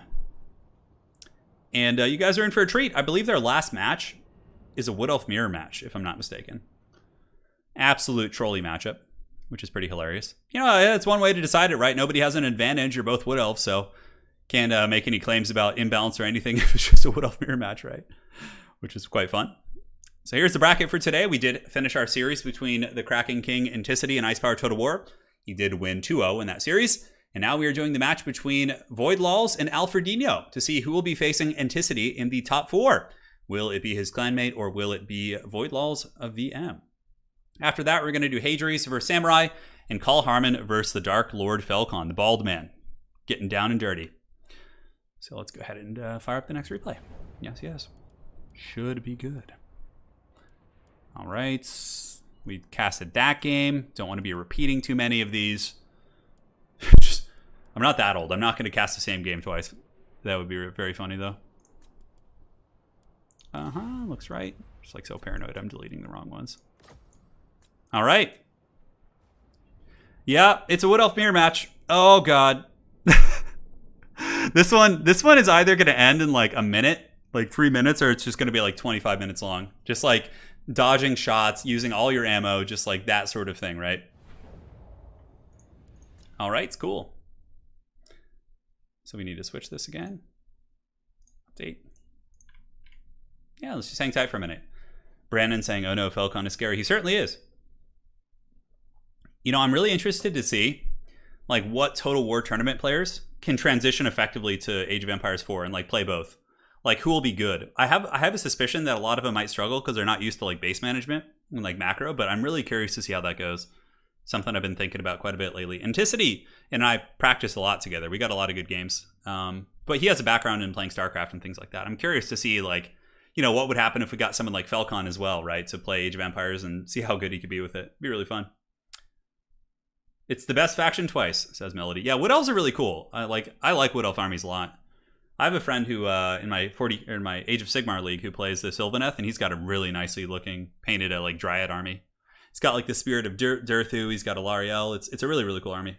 Yeah. In a way, Torox is often let down by his lesser brothers. Yeah, he tried. He tried there for sure. The list hasn't been updated because we haven't played the games yet. Yeah, currently we're just playing Alfredino versus Voidlolz, and now we're going to be switching in. Yeah, if you have a StarCraft background, it really helps with Age of Empires. I agree. Like I picked it up pretty quick because I'm actually better at base building type games than I am probably at like just army management games. But all right, here we go, baby. The battle is upon us. The fate of the old world partially decided here. It's going to be a Wood Elf Mirror. So let me go ahead and give you guys a quick introduction to who's who. So with the forces being led by the Glade Lord, that is going to be Voidlolz, and Alfredino here is going to be on the forces of the Spellweaver of Life. So he's got Shield of Thorns as well as Earthblood facing off against Arrows of Kurnus and the Prey of Anathrema. So a little bit of difference, more healing of course, perhaps coming in from that caster, we will see. Let's look at the armies. So for Voidlolz, we got double Deepwood Scouts. We have the Wild Hunters of Kurnus, Dryads, Eternal Guards, but yeah, mainly Deepwood Scouts, Dryads, and just Chaff. And the army here of Alfredino, a little bit more Cav heavy, double Wild Rider, but he does not have the Wild Hunters of Kurnus. He's more Dryad heavy, less Eternal Guard, and does have Deepwood Scouts here in the backfield. Yes, the mirror match is upon us. It is upon us indeed. So the battle is underway. Currently, the aggressor is going to be Alfredino, moving up, trying to press in. His Dryads should have a little bit of an advantage in the front line against the Eternal Guard. We do have a cavalry fight happening in the forest, but you got to be careful. Oh, okay, so Alfredino did actually have more cavalry in the trees. He had the Wild Hunters of Kurnus and some other value units there, and this is going to be a hammering charge. Those Dryads are going to get the business. Yeah, the Wild Riders absolutely melting those Dryads very, very quickly. But there's going to be a big blob fight. Oh, and the Pravenoth Raymond coming in from Voidlolz, and his Wild Hunters of Kurnus get countercharged. And then there's going to be what appears to be a pendulum coming in here. Oh, man, brutal 1-2 punch there by Voidlolz. He gets the net on the Wild Hunters of Kurnus and gets a massive pendulum on the other two Wild Riders. And now it looks like the blob fight might go a little bit better here for Alfredino, or excuse me, for Voidlolz after those two engagements. Yeah, and there comes some Witchcraft as well. Loic's Blessing, I believe that's not actually a damage spell. It just gives him a little bit of speed. But man, oh man, what a scrappy fight. Dryads, of course, winning in the front against the Eternal Guard. That's not a surprise. Some of the Dryads of Alfredino pushing through, but Voidlolz sends in spears, pulls his archers back, and this blob fight is getting really, really messy here. Just absolute anarchy here in the woods. As most of the initial engagements went maybe a little bit better for Voidlolz with the net and with the pendulum, but Alfredino might have the numbers advantage, and Alfred does also get some Glade Riders through the back line, and also has Glade Riders on the back of the map, which have come in here and are going to be jumping on the Deepwood Scout. So a couple nice compromises, shutting down the missile pieces, whereas Alfredino's missiles are still very much alive, very functional, and Alfredino is winning the front line. So frontline victory for Alfred, backline harass going better for Alfred, but the forest fight initially went a little bit better for Voidlolz here. But overall, it's turning out to be a pretty even game as both players kind of just scrap and get what little advantages they can across the map. So the Wild Hunters of Kurnus still fighting very, very well. As far as cavalry goes, it looks like Voidlolz might not have too much left. I mean, he does have the Deepwood Scouts and, of course, the Pravenoth Rainbow, which is very impactful. And it looks like he's trying to snipe the Spellsinger. Yeah, the Spellsinger of Life is actually getting shot by the Deepwood Scouts here. More Wild Riders rallying back in. Both players just throwing everything into the grinder here. Just tactics out the window. Let's just see who wins this pit fight. Now, something to consider, too, is the Glade Lord is better in combat. Plus, there's a Branch Wraith here. The Branch Wraith does bring healing as well as Pendulum and gives melee buff attacks melee attack buffs to the forces of Voidlolz. So that could be a potential deciding factor. Now, Alfredino abandons the characters, so he dodges. Oh, but look at that. Pravenoth Rainbow going down in the Glade Riders, but some of the Wild Riders do get into the missile line. However, there are a fair amount of Deepwood Scouts here, and they should be able to rip some nice shots into the pursuing units of Alfredino. And that Spellweaver of Life, I have to admit, I'm a little bit concerned. I think Alfredino may have overextended here, because what's probably going to happen is either a Pravenoth Rama on that Spellweaver, and it's just going to die. Oh, Arrow of Kurnus coming in, gets some nice damage. That Spellweaver needs to get away. It really, really overextended there. Alfred does have some nice pursuing Dryads and other tools, but if he loses his Lord here, it's going to be a little bit reminiscent of the World Championship Finals, in which he did lose his Lord. I mean, not as early, but yeah, brutal stuff. Channeling Staff, Arcane Conduit is active. Will the Spellweaver get away? In the backfield, looks like some Dryads of Voidlolz, the Race of the Frozen Heart, are pursuing. The Deepwood Scouts should be able to finish them eventually. We'll see how that backfield engagement goes. And the Spellweaver of Life is going to be hunted down by the Glade Lord. The Glade Lord is on the hunt. Pravenoth Rama probably will be off cooldown soon. Who is faster? 94 speed here for the Glade Lord, and 95 as, yeah, the bow. The Glade Lord does, of course, have the bow attack and is able to go into guard mode and probably rip some shots into that Spellweaver right there. Man, oh man, Alfredino, though, getting good pursuit. I mean, the Deepwood Scouts are pushed off the back of the map. These Dryads pushing off these Deepwood Scouts, like, it's just that one Lord. If that Lord hadn't overchased and just stayed back, I actually think it would be a pretty darn even game at this point. But with the Spellweaver of Life getting karate chopped so hard, man, it's going to be hard. That Glade Lord is not bad in combat. 65, 60, 360 with a shit ton of ammunition.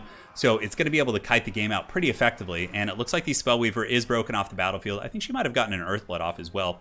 But the Deepwood Scouts of Voidlolz here are getting taken down. The Dryads of Alfredino able to push them off, and it's a pretty scrappy game, man. Deepwood Scouts still running from the Dryads here. As far as speed, we got 43 against 38, but with proper micro, you should be able to get back. Are they going to have enough ammo to finish them off? 3 volleys here, 3 volleys here. It looks like the Race of the Frozen Heart getting popped pretty good. They should have enough. And honestly, Deepwood Scouts in combat probably win that too. But, Army loss is kicking in. So on the other side, yeah, things went pretty bad. Yeah, man, crazy game. I didn't see what was happening here, so I didn't expect the Army losses. But if you look around, all he really had left were a couple beat units. And there's a full health Branch Wraith and a full health Glade Lord. And with that, Voidlolz is going to be claiming victory. Man, oh man. What a scrap. That was probably the least of the close games in that series. And Voidlolz will be advancing on to face Enticity. So it is going to be an ODM versus VM duel in round 2. So let's go ahead and update this. We can go to the brackets, take a look at value. But yeah, just the caster overextending and dying. Like, there was a lot of factors. The caster overextending and dying, the pendulum play on the bunched up Cavalry, the net on the Wild Hunters of Kurnus. Just so many things, like micro plays that Void made were enough to win him the game. GG, well played. Let's go to the brackets. We have Voidlolz facing off against the Kraken King. Should be a hot series for sure. I'm sure Alfredino will be rooting for his clanmate Enticity in that Duel of Fates, which will be taking place on Saturday, October 16th. We're going to get this party started. Yes, yes. The Dwarves won? Yeah, no, the Dwarves won that game. The Dwarves certainly won, yes, of course. So next up, we're going to be doing Hadries facing off against Samurai. Should be a very, very fun match.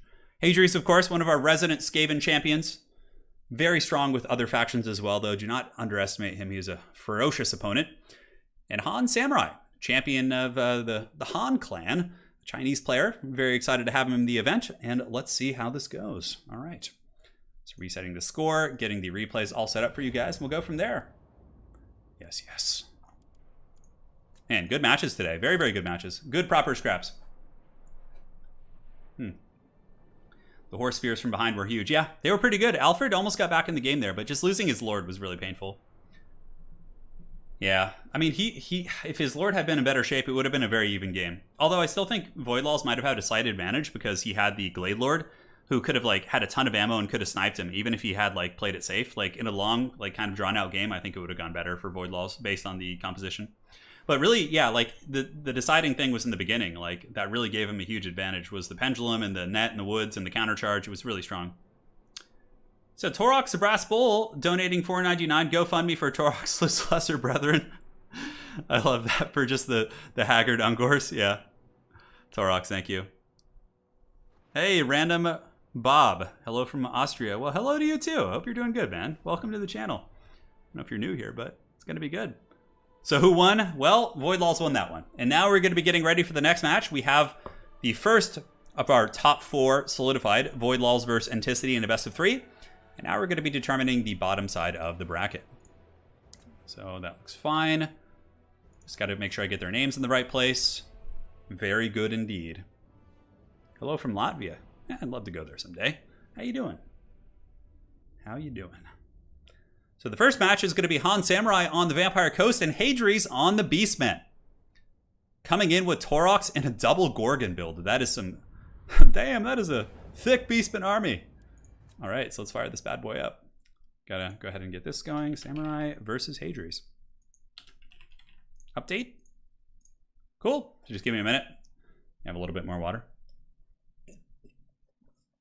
Android Poetry saying hello from Arizona. I haven't been to Arizona in a long time. One of my uncles is a trucker, and he used to have a route that went through there, so I've been there a couple times. I arrived from the fires of California. It's not too hot today, thankfully. It's been a pretty pleasant day. Yeah. Aaron, sorry to hear you're feeling down, man, but you know, hopefully we'll get some entertainment going for you. All right, so here we are. Let's do battle. It's going to be Samurai versus Hadries. We'll make Hadries' name a little bit more powerful here. This is a best of 3 for anyone just joining in the ECL Grand Finals, our premier league here on the channel. And for the forces of Samurai, our Han clan champion, it's going to be Count Noctilus with the double gunnery white, very much in the style of, you know, how Enticity was playing it quite a bit, but not in this ECL. He's playing a little bit different today, but this is double gunnery white with Count Noctilus, although I don't think he really uses Count Noctilus on the big beastie here. In the back, we have Lamprey's Revenge bombers as well as Cyrene. So it's basically you use the bombers to buffer off the Beastmen infantry, and you know, just kind of poke them down with gunnery whites and use Scab's Grace to clear off the chaff and get terror routes from all of your Cyrenes and spooky stuff like that. Very cool stuff indeed. And now the Beastmen are here. It's going to be Hadries on the Beastmen, Ungor Spearman Herd, Ungor Chaff into the sunset. We have the Manticore, double Gorgon. Man, look at these big boys. And Torox the Brass Bull backed up by a Bray Shaman of Death with a shit ton of Harpies to try and shut down bombers and guns and cannons and all sorts of stuff like that. There have been a lot of Beastmen today, but Beastmen have actually lost most of the games they played today. And I don't think it's because they're bad. I just think it's just how the cookie crumbled with these respective games. Beastmen are a very common first pick in a lot of tournaments right now and are very, very happy. Yeah, no Empire. Empire isn't commonly picked. I have to say, Empire is not played by a lot of people. They're hard to play faction. They're not very forgiving. If you make like any small mistakes, you typically lose the game. But I do think Empire is formidable. Like, Empire can defeat Coast, Empire can fight Beastmen, okay. But it's still like, they usually have the advantage against you, but you can still fight back. The Chad double Gorgon, yes, absolutely. So, Chad Gorgon is moving up. He does take a little bit of a cannonball to the face. That looks like Count Noctilus able to line up his sights on the Gorgon. We do have a foot-based Deathcaster who I would imagine is going to be Spirit Leeching the Sirens and or using aspects of the Dread Knight to imbue magic damage. And Hadries, in the meantime, getting his Harpies around, but Scab Scraith, being the OP item that it is, instantly nukes one Ungor down to like half health. So there goes a lot of the Beastman line. Yes, yes. Harpies circling around the back, looking to maybe dive in and go after some of the bombers. Sirens are watching them with their ghostly eyes, their dead eyes staring up there in the sky, being like, I challenge you. Come at me, bro. Zombie Pirate Deck and Mobs are dropped. A nice buffer. Basically, he dropped those right there to try and buffer off the Ungor herds to, force them back. And a smart play by Hadries. Like, you don't need to engage into the bombers. Like, just use your SEMs and dive in and just do work. Because if this Vampire Coast army has any weakness, I mean, it does have anti-SEM with Gunnery Whites, but he can definitely bully through a lot of these zombies if he wants to. The big Gorgon getting a cleaving attack there on the zombies. A really nice pistol summon coming in from Samurai. That's going to give him some steady firepower into the Gorgon there. The Gorgon actually taking a little bit of work, taking far too many halberd shanks. Manticore in the back. Looks like it's going to be flying in. And where are the Harpies going to be going? So the Harpies do surround aspects of the Dreadnought used on the Harpies here by Hadries, giving them magic damage. And you can see the Sirens are getting destroyed. Man, I love that combo. So look at the Harpy Goon Squad with aspect of the Dread Knight, imbuing them with magic damage, allowing them to just melt those Sirens. Talk about a very, very solid play. Aside from that, we do have the Gorgons hunting down the Gunnery Whites, which is good.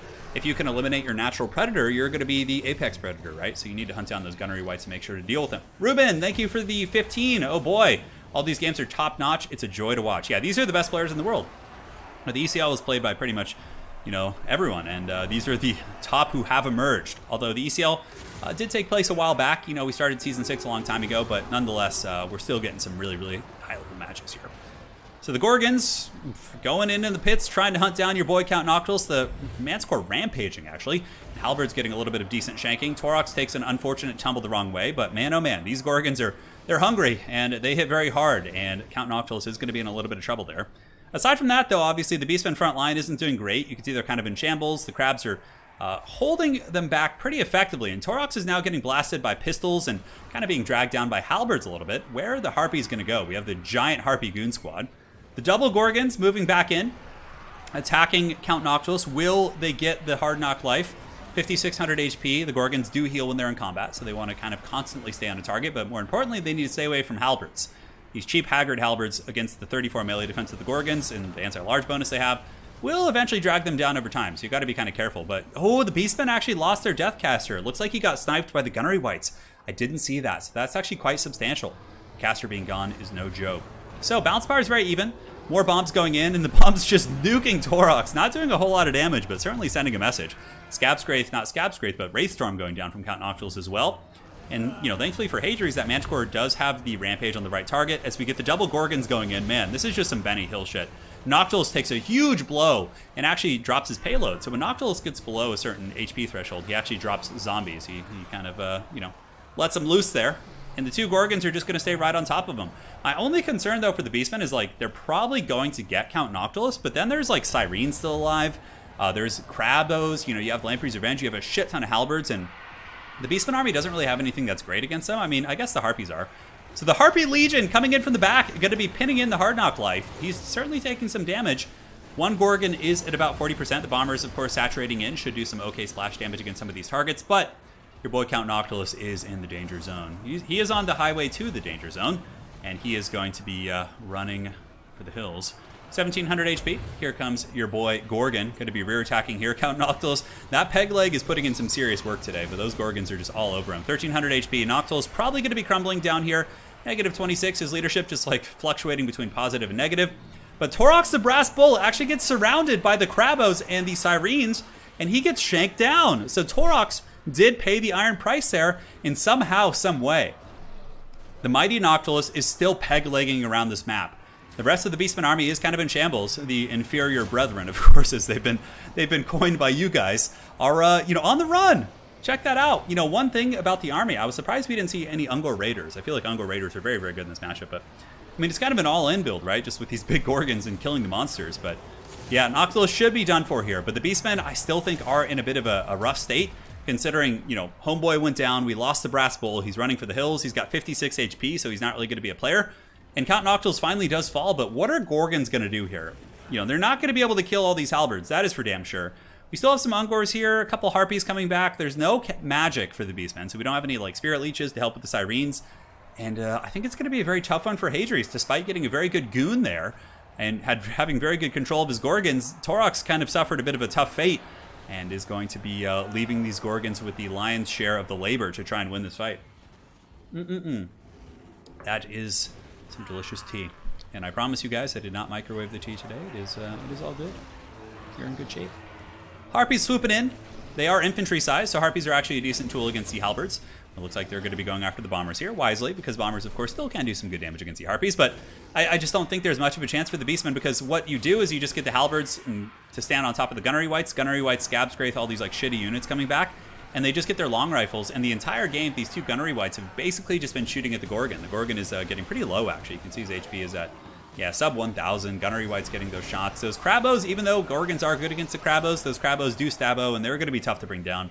They regenerate, they're very, very tanky, they have a high HP pool, and it looks like the Beastmen are kind of falling apart here in this battle as Harpies push in to shut down Bombers, which is nice. We have some Ungors, but those two Crabs, man, they're no joke. One Gorgon has officially fallen, the other Gorgon is steady, getting a little bit of healing because he is in combat, and now the Gorgon realizes that it has to bounce out here and try and solo the Gunnery Wights. And that's pretty much the only hope for the Beastmen here. If they can get out here and go after the two Gunnery Wights, that will be, you know, maybe a way back in the game with some Harpy cycle charging, and then the Gorgon has to fight Lamprey's Revenge too. But I feel like the two Gunnery Wights, if they just fight the Gorgon, might be able to actually beat it. I don't know. Hard to say. This Gorgon's pretty beast mode for sure. It's got its giant bell around its neck, and it's accrued good value, 2,000 right there, and one of the Gunnery Wights just getting melted. I really did like the build from Hadries, for sure. I think like a couple Ungor Raiders could have been very useful for just like causing disruption, but yeah, I liked it. But that's going to be GG. Game 1 going to Samurai of the Han clan, representing his clan with pride. Great victory. Count Noctilus Micro was very good. He was able to maneuver and be very annoying with him. Because escaping two Gorgons, a Manticore, and Torox is no small feat for old Pegleg here, but he did it for a long time.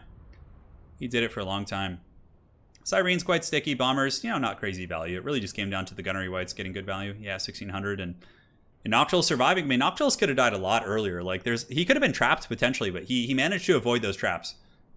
The double Gorgon was a good pick from Hadries. I think he was kind of expecting some crab play, and it probably is, you know, pretty efficient for sure. But yeah, I do think like cutting like, maybe like cut like a Harpy and like two of your crappy infantry units and just get Raiders. Raiders can certainly poke in, and they probably could have finished off Noctilus while he was like trying to run. Yeah, just like little things like that. GG, well played. All right, going to the next match here. Samurai claims game 1. And now we shall be loading on to the next match of the day. Game 2 in this best of 3. It is Old Pegleg, that's his new name. Honestly, Hadries, I really liked the Gorgon pick, dude. I thought they were quite solid. It was like, it put a lot of stress on your opponent, and was good. Yeah. It just, if Noctilus had died a little bit earlier, I think he would have been fine. Right, so let's delete this. And I need to switch their nameplates here. Game 2. It is our resident Skaven champion. Going to be playing the Lizardmen. Oh my god, you guys are in for a treat. I don't know how this is in, you know, arguably one of the more competitive events here, but we have Nakai the Wanderer facing off against Helman Gorst. Now, Gorst isn't a meme. He's actually commonly used nowadays. But Nakai from Hadries with the Shredder of Lustria. Oh my god. This is risky too, because, you know, this is game 2 here. If Hadries loses this game, he is eliminated from the ECL. But, you know, a hero of the people as always. Here is Hadries with his lizard army. Are you guys ready for this? This is time. So the Shredder of Lustria, Nakai, a Rev Crystal, which is very good with Nakai and Shredder because you get a lot of healing on them, and an Ark of Sotek, backed up by a couple Saurus, a lot of Skink Skirmishers, and that is it. So look at the skirmish core of this army here from Hadries. Oh my god. Hadries says you're welcome in chat. I love it. So we got Skink Skirmishers into the sunset, Shredder of Lustria, Nakai the Wanderer, Rev Crystal, oh my god, and a Skink Priest with Manticore summoning. Yeah, this is like an FFA build. Yeah, it is. It is, Melody. That's really funny.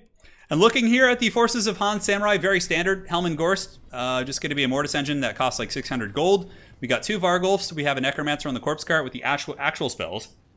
A Vampire of Death for extra gooning and Spirit Leeches. And that's it. Man, oh man. How is this battle going to be unfolding here? We'll find out. Yes, this video will be on YouTube later. All of my videos are. Do streamers actually do that on YouTube where they stream and like don't post it to YouTube? I feel like most of them do. Yeah, man. That is a nasty, nasty goon squad, though. The Shredder, I mean, as expensive as it is, you got to respect it. It hits very, very hard. As far as its special ability goes, it does give -8 leadership to nearby units, which isn't super good against undead, but if like a unit is close to crumbling, it will lead to it crumbling a little bit. So it does kind of equate to a little bit more damage here. But nonetheless, the lizard army just kind of, you know, cautiously chilling. Nakai, oh my god, Nakai is actually hiding in the trees right now. That's so funny. He's actually hidden. So if you're like a vampire standing like right here, you're not going to be able to see Nakai. That's so funny. Just like some giant crocodile just blending in with a tree in like this barren-ass wasteland. Oh my god, that's so funny. So the vampires are moving in. You can see here that we do get some cohort fire, or actually skink skirmisher fire shooting in. The skirmishers are very strong here, especially against Vargulfs. Vargulfs do not like being poked by like chameleon skinks and things like that. And here comes the gorillas. Yes, the gorillas looking to bang the drums of the Shredder of Lustria. Ark of Sotek, also a good inclusion. If Hadries manages to find a way to get it on top of the Graveguard Great Weapons and then just drop like a big fat snake launcher on them, it's going to be very cost effective. I mean, he's going to need to for sure, because those Graveguard Great Weapons will dominate Hussar Spears in combat. But you know, Chad Nakai is here as well. Now, something a lot of people don't really consider about Nakai is that he does have a pretty good item. So in a grindy game versus vampires, which usually goes for like 45 minutes or, you know, a period of time, he does have the golden tributes. So anybody that's near him like gets perfect vigor. So like a big monster just going fisticuffs, like the Vargulfs are going to be diminished and exhausted.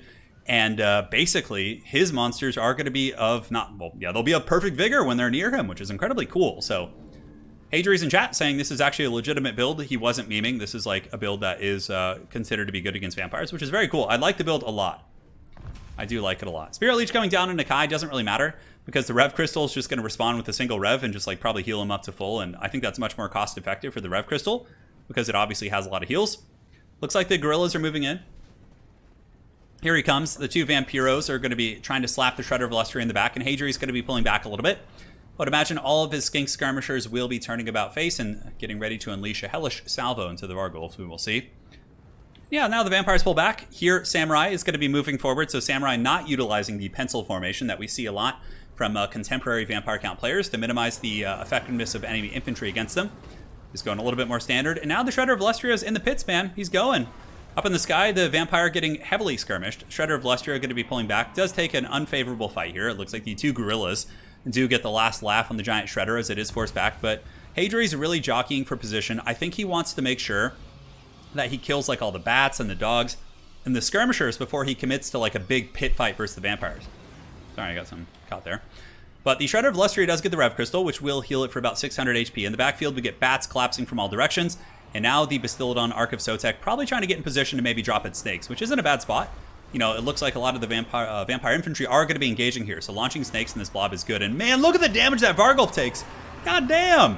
That is some big, big damage from the Shredder. It literally took like 30% of its HP with that attack. And now the snakes have been launched, and they're going to be hitting a lot of stuff. Zombies, it probably hits the Graveguard here. The Manscore has been summoned, and the Manscore is being sent after the Vampire, which is a very, very good call. Shredder of Lustria kind of just holding its own, but so far Samurai has been doing a pretty good job with all of the skirmishers getting on top of the skinks, but the skinks have also kind of stabilized here in the backfield. Some of the bats are quite beat up. And the Vampire getting absolutely handled by this Manscore summon. That is not a good trade here for the Vampire. It's going to want to use its Immortal Will and run away and use its speed to escape this Manscore, because that is not going well for it. The Shredder of Lustria actually killed a Vargulf while I was looking at...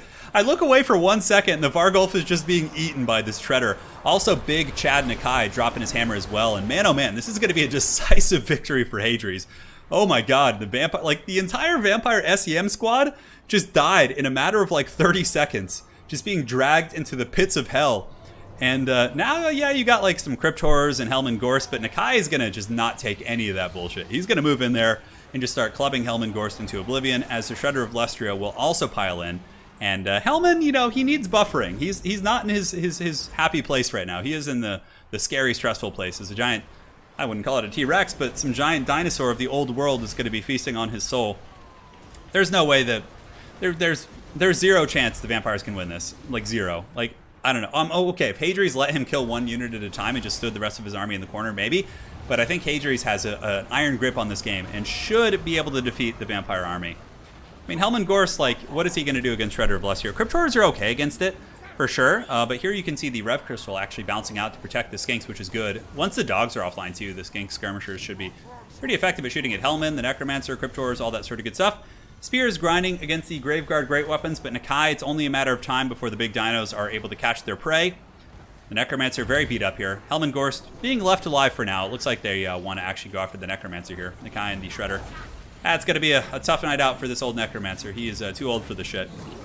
As he's being clubbed by Nakai, a random zombie flies into the camera. Not sure what the Shredder of Luster is attacking. Looks like the Necromancer taken out by the Wanderer. And now Helmengorst is left. He stands alone, listening to some 2000s new metal, I'm sure. I Stand Alone, was that just... That was Disturbed, wasn't it? No. Godsmack. That was Godsmack. I Stand Alone. Yeah, that was Godsmack. Yeah. I Stand Alone. Yeah, pretty classic shit. So, Dire Pack charging in, getting last samurai'd by all these skink skirmishers. Down goes the pack of Direness. Gonna get a little bit of damage before they go into the night. Helmengorst here are gonna be crumbled. Nakai just getting his beat stick. Army loss is kicking in. And the Haggard Necromancer will laugh no more as the giant Spirit of the Jungle just clubs him off of his mount here. Probably gonna give him the Mike Tyson punch. Come on, do it. Give him the dinosaur punch. Oh, he did the big backhand and the big club. Oh yeah, very thematic. Look at that. That's such a cool shot. Like the 3 dinosaurs. Look at that. So you have the Shredder, you have Nakai, and you have the Bastillodon all eyeing Helmengorst. That's a really cool shot right there. Yeah. So the vampires certainly got feasted on this day, but that is only game 2. Han Samurai did win game 1. We're going to the 3rd match of the day. Yes, yes. So let's go ahead and update this, which is 1-1. Let's go ahead and check the value a little bit before we advance on. The Kai with about 1,600. The Shredder of Lustria, it almost never pays for itself, but today it did. 2,900. I think it cost like 2,700. So, yeah. Man, the Snake Launcher too. Ark of Sotek got 1,600. Skirmishers got shut down a little bit, but man, oh man, the SEM fight went very bad for the vampires there. Very, very bad. Yeah, cool stuff. All right, so going to be loading into the next replay, so just enjoy the holding screen while we get this rubber match, this final duel of fates between these two players set. Lizardmen vs. Vampires is concluded, and for the final match of the day, it's going to be Hadries on the Warriors of Chaos against Samurai on the Wood Elves. So he's not brought out his beloved Skaven yet. Perhaps he's saving his Skaven schemes for the grand finals. Who knows? We will see. We will see if he's able to get past the dreaded Han Samurai. Yes, these games have been already played, yeah. But the grand finals will be live. It's because there was, 8 players in the tournament, and it was kind of hard to schedule. Like, nobody had, there wasn't any weekend I could find where everybody was free. So I decided to do the top 4, the top 8 offline, and then do the grand finals live. Yeah. Shredder's 3,400? Oh, shit, okay, I was wrong. Yeah, okay, so it didn't pay for itself. But you know what? He was still going strong, all right? It was close. Why did I think Shredder didn't cost? Yeah, I guess he does cost that much. Jesus, man. So in this match, we have Hadries on Chaos facing off against Samurai on the Wood Elves. So we'll start in just a second. Let's hang tight and enjoy each other's company. Somebody's like, I heard it cost 7,000 gold. Yeah. Painting my Bastillodon right now. Very cool. Sounds like fun. Just make sure to... Dry brushing is your friend with a Lizardman. Yeah, like really good dry brushing techniques. I've been seeing a lot of Nakai plus Big Missile Monster. Glad he found a niche. Yeah, Nakai with monsters against vampires. Like, the perfect vigor for the whole game. Pretty strong. Pretty strong. Yeah, no, the Shredder costs a lot. Yeah, I was wrong. 3,700. Okay, so the Shredder costs 3,700. Thank you, guys. I don't know why my brain thought it was less. So he still didn't pay for himself, but you know what? He could have. If there were more vampires to eat, that good boy could have feasted. Yes, exactly.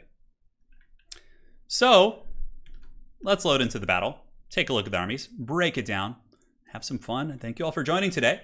It's been a really fun event so far. So for Hadries, the Skaven King, he's got Chaos Warriors in the front, a lot of Chaos Warriors with Mirror Guard, so I like that. Pretty good infantry quality. A lot of people do just go with dogshit infantry against Wood Elves, but he actually went with a metal front line with silver shields. Very, very cool. We do have the Big Chicken. I agree. I think the Big Chicken is hands down the best pick in this matchup. He's very hard to snipe. He can deal with the ethereal units because he does magic damage. So if he's battling like Lost Sylvan Knights, who are so good here, he trades very well. Summoners of Rage in the back, bringing even more magic damage. Hadries is very, very, aware that the old skirmishers, not skirmishers, but the Sylvan Knights could be present, and a lot of horsemen. That's pretty much it. Pretty standard. I mean, for the most part, sometimes you'll see a lot of hounds accompanying the horsemen, but Hadries, instead of going with hounds, opted to get better infantry quality, maybe to play the longer game and just try and survive here. So that is it. Now, if we take a look here at the forces of Han Samurai, with Vanguard deployment in the corner for some reason, maybe looking for Hounds. Yeah, so Samurai was expecting Hound Vanguard in the corner. He had Glade Riders and Sylvan Knights, and on the other side, he had Glade Riders and Great Stag Knights. So yeah, this is kind of similar to a build I like to use. I like to use double Great Stag Knight with Sylvan Knights. I feel like it's very strong with Sisters of Twilight. He's got a Spellsinger of Life, double Hawk Riders, Glade Riders with Hagbane Tips, and the Sisters of Twilight up in the sky, who appear as if they're going to be shooting into the big chicken. So Sartorial, the ever big bird, is going to be getting shot, but he should be okay. He's a durable bird. That's the whole point of bringing him, is because he takes forever to snipe. Hey, Ryan Miller, thank you for becoming a member. Welcome to the Dukes of Haggard, and we are here. So the battle is underway. It's going to be a lot of skirmishing, a lot of kind of scooting and shooting here. Gonna have some tea there. Pretty delicious stuff. Yeah, man. Marauder Horseman on the hunt, going after the Sisters of Twilight. Taking some javelins to the face, 4,500, and yeah, they're dodging pretty well. Han Samurai, he's basically just going to be trying to nullify Hadries' range tools, so using his Hawk Riders and using his Glade Rider cavalry to push back the skirmishers here of Hadries, and in doing so, it opens up opportunities for Great Stag Knights to just get in there and run these guys over. So Christmas coming early to a lot of these Chaos Warriors. They will do some pretty thunderous damage for sure. You can see more cavalry charging in, and the Chaos Warriors immediately taking massive HP damage, and Great Stag Knights proving their worth for sure. More Stag Knights looking to push in the front. Could be a little bit risky. I feel like Hadries is very aware of this and probably does have a final transmutation ready. We'll see. The bird is moving across. The Marauder Horsemen trying to chase down the Hawk Riders on the far side, while the Chaos Warriors actually fight back okay. I mean, they're armored, right? And Great Stag Knights, of course, have amazing armor piercing, but there is going to be a dreaded Wood Elf sandwich as the Stag Knights are just kind of taking turns charging into the very battered Chaos troops here. Yes. Here it comes. Chaos Warriors taking some work. Hadries with a big final transmutation, though, does nail the Lost Sylvan Knights. Also hit some Glade Riders there, but that's just Bread City. It wasn't even a blob fight, so he didn't get multiple units, but it's still worth it. Lost Sylvan Knights are just such an unholy pain that, like, you want to just wear them down. Justin Keeler, thanks for being a member here on the channel. Man, we got a lot of new members today. Welcome, my friends. You guys are on the event horizon of a glorious, glorious 2022, where we're going to have a lot of fun Warhammer 3 action eventually, and of course be creating an Age of Empires 4 community, which is quite cool. So Sartorial, the big bird, hunting down the Stag Knights and the Glade Riders there, getting some work in. In the meantime, the skirmishers of Hadries have been forced back, but seem to do some okay work, pursuing and continuing to poke the Sisters of Twilight here. As far as this fight goes over here, Stag Knights have gotten back. Sylvan Knights should have some healing. No regrowth though, so just Earthbloods. Usually when you see Sylvan Knights, you see some sort of a regrowth effect to really maximize and get the big heals. But nonetheless, the Chaos Force pursuing. Sisters of Twilight shooting into the big bird, but again, they've used about half their ammo, and Big Bird is still at like 60%. And he's unbreakable too, so it's not quite as punishing. Nice Earthblood coming in the back from Han Samurai. He's able to get the fat blood of the earth on the Sylvan Knights overcasted, which does heal quite a bit. And it also hits the Glade Riders and the Spellsinger. But the Horsemen of Hadries getting a nice angle, maneuvering away from the Glade Riders on the other side, and actually shooting into the Sisters of Twilight here, which is quite nice for sure. Shock Me Saint says, Turin, been watching since you lived in the Bay. That was a long time ago, dude, but thank you for sticking around. We're going to have a lot more fun. We're going to be going into the future with some good times. So the cavalry of the Wood Elves circling around the back, the Great Stag Knights and Glade Riders looking to maybe get some freebies and pick some low-hanging fruit. But the Mirror Guard getting a nice push, and I'm not sure why the Sisters have been allowed to take so much damage. I feel like they need to take a little bit more of a conservative position. And also, these Sisters should be getting in on these Earthbloods. However, they do have the Conjoined Destiny, which actually works now. So the Sisters can get healed by the Conjoined Destiny, which is quite nice. So I think he's probably banking on that as a healing effect. We'll see. We will see. Yeah, Hawk Riders are a really cool unit. Pretty good skirmishing as well. They have good range with 140. Something a lot of people do write off about Hawk Riders as well is they have good armor piercing and melee. So if like you have a Chaos Warrior fighting, you know, like a Glade Rider and you rear charge them with Hawk Riders, they can do a ton of armor piercing damage. It really, really can catch people off guard. So Sisters still just kind of juking, going after the skirmishers of Hadries. Hadries playing a very cautious game, just kind of the slow push. Something that's very nice for him is the fact that the Summoners of Rage are in very, very good health. You know, part of me thinks that maybe focusing the chicken is a mistake and just saving the chicken for the late game for the Sisters to fight, and maybe using all of your focus fire to pick off the Summoners of Rage, because at this point I think with the Sisters of Twilight plus the Hawk Rider shooting, I think the Summoners would be like near death right now. They'd probably be routing and broken, and that would really free up a lot of your Sylvan Knights and other heavy cavalry to really abuse the Chaos Force. Anyways, skirmishers in the back just kind of screened out, not really in the best position. The Chaos skirmishers moving throughout their ranks, trying to avoid the enemy missile pieces, and now the Sister is getting poked down a little bit by some of those horsemen. And Summoners of Rage going for that booty over here. Looks like they're going to be hunting down this Spell Singer of Life. Look, she's got 94 speed, so again, 64 of the Dragon Ogres. She should be safe. Maybe a little bit of an opportunity has presented itself, and on the other side, we do get these Sylvan Knights rushing in, trying to lower their antlers here and run over some of these infantry. Maybe going to be hammering into the Marauders, we'll see. Do they have the charge order? Nope, looks like a couple of those Marauders get punted, but for the most part, these Sylvan Knights should be getting back here and just going to be trying to wear down this army and surround. Very, very classic style, very similar to, of course, games we've seen from Lotus Moon in the past, where you just try and deal with the enemy skirmishers, you know, soften up the army with some cycle charging, and when you run out of ammo, you go in for the final push, which, you know, can work very, very well. Summoners of Rage pulling back. Horsemen getting a couple nice javelins into the Hawk Riders. Looks like they might have taken a little bit of a tickle right there. As far as the Chaos Skirmishers go, though, we have the Marauder Horsemen who are at 45 models. These guys are at 21. These Skirmishers have been chased down, so very good play here by Samurai. Getting his Skirmishers and hunting down the Marauder Horsemen, and, you know, honestly, things are looking pretty close in this game. I think both players have gotten some good favorable trades. I mean, Sisters are beat up, Hawk Riders are beat up, Big Chicken is beat up, but the rest of the Chaos Infantry Corps is in pretty good health.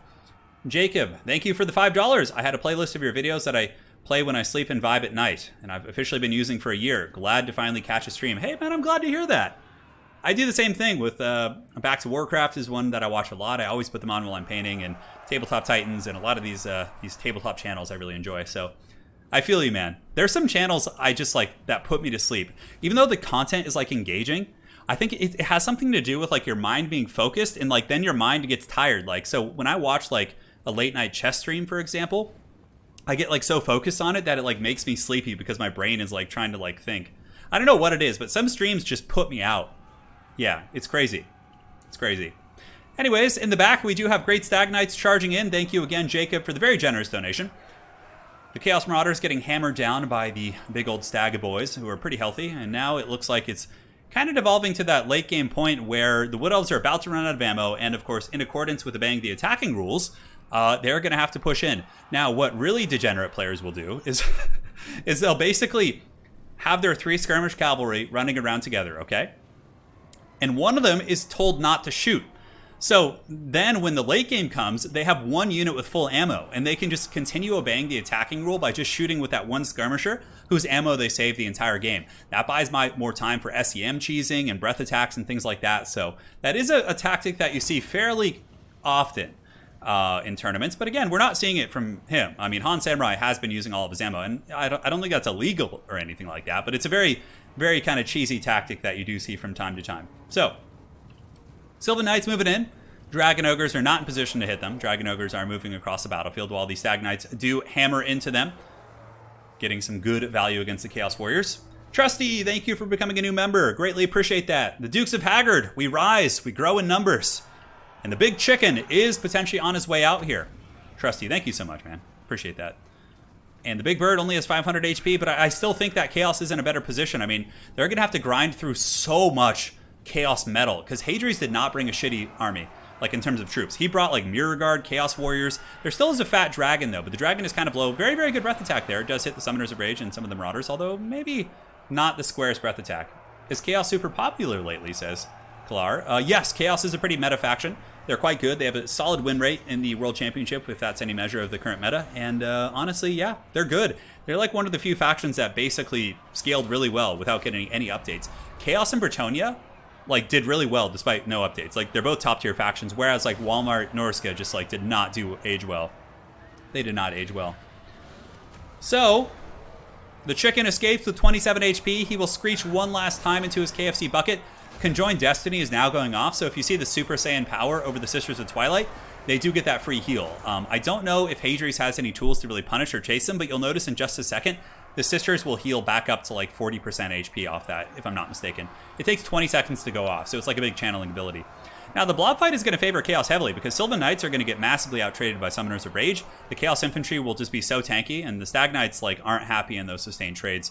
So the heal goes off on the Sisters any second now. The Super Saiyan ability pops, pulls the bounce bar back a little bit, but I think it's looking pretty grim. Hadries has just got this wall of steel getting in there, causing problems, and pushing down the Wood Elf army. They just like basically stood there, took all the arrows to the face, brushed the arrows off with the Leonidas. You know, remember in 300 when Leonidas like gets all the arrows off his shield? That's basically like the perfect, you know, metaphor or analogy for this game here. As Chaos now knocks the arrows off their shields and they push in, they're like, oh, now you guys want to fight in melee. Nice breath attack coming in from the big dragon up in the sky. It does hit the Summoners of Rage pretty squarely, but they still have all 12 of their models. So in terms of their DPS and damage output, it's going to be very formidable. Mirror Guard are like full health. Chaos Warriors are healthy. The chicken, of course, has fallen. It's flown the coop, but that dragon is not going to be able to deal with this whole army. It could maybe get some work in if it like had like max breath attacks and if Hadries like blobs up, but Summoners of Rage are also another big problem here in this situation. Yeah, it is the case. So here comes the Chaos Marauders hoarding and hunting down the Glade Riders here. Now it looks like the Elven Caster is going to be caught and punished. Lost Sylvan Knights getting their way back in here. Ammunition is about out for the Wood Elves, so they're going to have to get in there and fight fisticuffs. I mean, yeah, cycle charging is cute from the Glade Riders, but their damage output against armored Chaos Infantry will be pretty minimal. I do like that Han Samurai is going after the Summoners of Rage. If he can remove them from the equation, that will be very helpful, and that's a very nice Earthblood as well. But now this is the final fight. The Spellsinger is broken, so she did get the Earthblood off before she broke, which is quite strong. Some of the Chaos Marauder Infantry are breaking, but Mirror Guard are not going to break so easily, nor will the Summoners of Rage, although they're probably shaken right now from taking so much work. Yeah, and they're not immune to Psychology either, it doesn't look like, so there could be like a Terror Route coming down. But Sylvan Knights appear to have shattered. I think they are shattered. Yep, they're running for the hills. The Caster is running. The Chaos Infantry really just getting that bump and grind going. We'll do a little bit of fast forwarding here since we do have access to that tool. Chaos basically just had a big blob, like moving after whatever they can catch. More Cycle Charge coming in from Han Samurai in the back. The Dragon and the Spellsinger. Oh, God, what a good breath attack. And look at the balance of power. It's in the middle again. Oh, my God. Dude, check that out. Oh, are we going to get a Dragon comeback from Han Samurai? Or will Hadries, the champion of the Dark Gods, clinch the game? Now, we have Chaos Marauders. We have 65 of them. The Mirror Guard got punished by that breath attack, but still should be formidable with 57 models. Sylvan Knights moving in, a fair amount of terror. Basic Chaos Warriors are not immune to Psychology, so they could be seeing some terror routes there. Samurai, of course, obeying the attacking rules very efficiently here with his Glade Riders as well as the Sylvan Knights. Going to be trying to pull back for a little bit of cycle charging as the Dragon does fight here. Man, oh man, that breath attack was devastating, and now the bounce of power is actually a little bit Wood Elf favored. Could the sisters maybe get this? I mean, guys, it's still a big fat dragon, right? Value accrued is 4,000 value there on the big dragon, almost 20,000 damage dealt. Because, of course, she soloed the chicken on her own, and then from there, that breath attack probably was like another 1,500 value. Oh my God. Chaos Warriors grinding against Sylvan Knights. Sylvan Knights going to be incredibly tanky. The big dragon fighting in the pits against the Chaos Infantry. The Spellsinger has come back as well, but so too have some Marauders. And have the Summoners of Rage returned? I don't think so. Here comes a charge from the Cavalry here, so the Glade Riders getting in to obey the attacking rule, allowing the SEMs to charge and get a little bit spicy. Earthblood going down as well, going to be hitting Sylvan Knights. Pretty cost effective. They have a fair amount of HP per model, but they should be reaching their cap now. Yep, they did. And so, yeah, basically if you divide 519 by 3, that's the HP per Sylvan Knight there. Can Conjoined Destiny go off multiple times? You know, I haven't really seen that happen. Hit points greater, Conjoined Destiny, healing. Okay, that might actually be able to go off again. I mean, they're more or less healthy, but now it's just the grind of grinds, man. It's the Dragon versus the Chaos Horde. Oh, man, this is a close one. So, of course, in accordance with tournament rules, the Dragon can't cycle charge unless there's, like, other things attacking, which he could right now. So I think that Samurai is going to want to pull back while his Sylvan Knights or his Glade Riders are fighting and try and maybe get some charging from the big dragon. Spellsinger getting a little bit of a safer engagement, moving in to attack some of the armored Chaos Infantry here. The grind of grinds is upon us.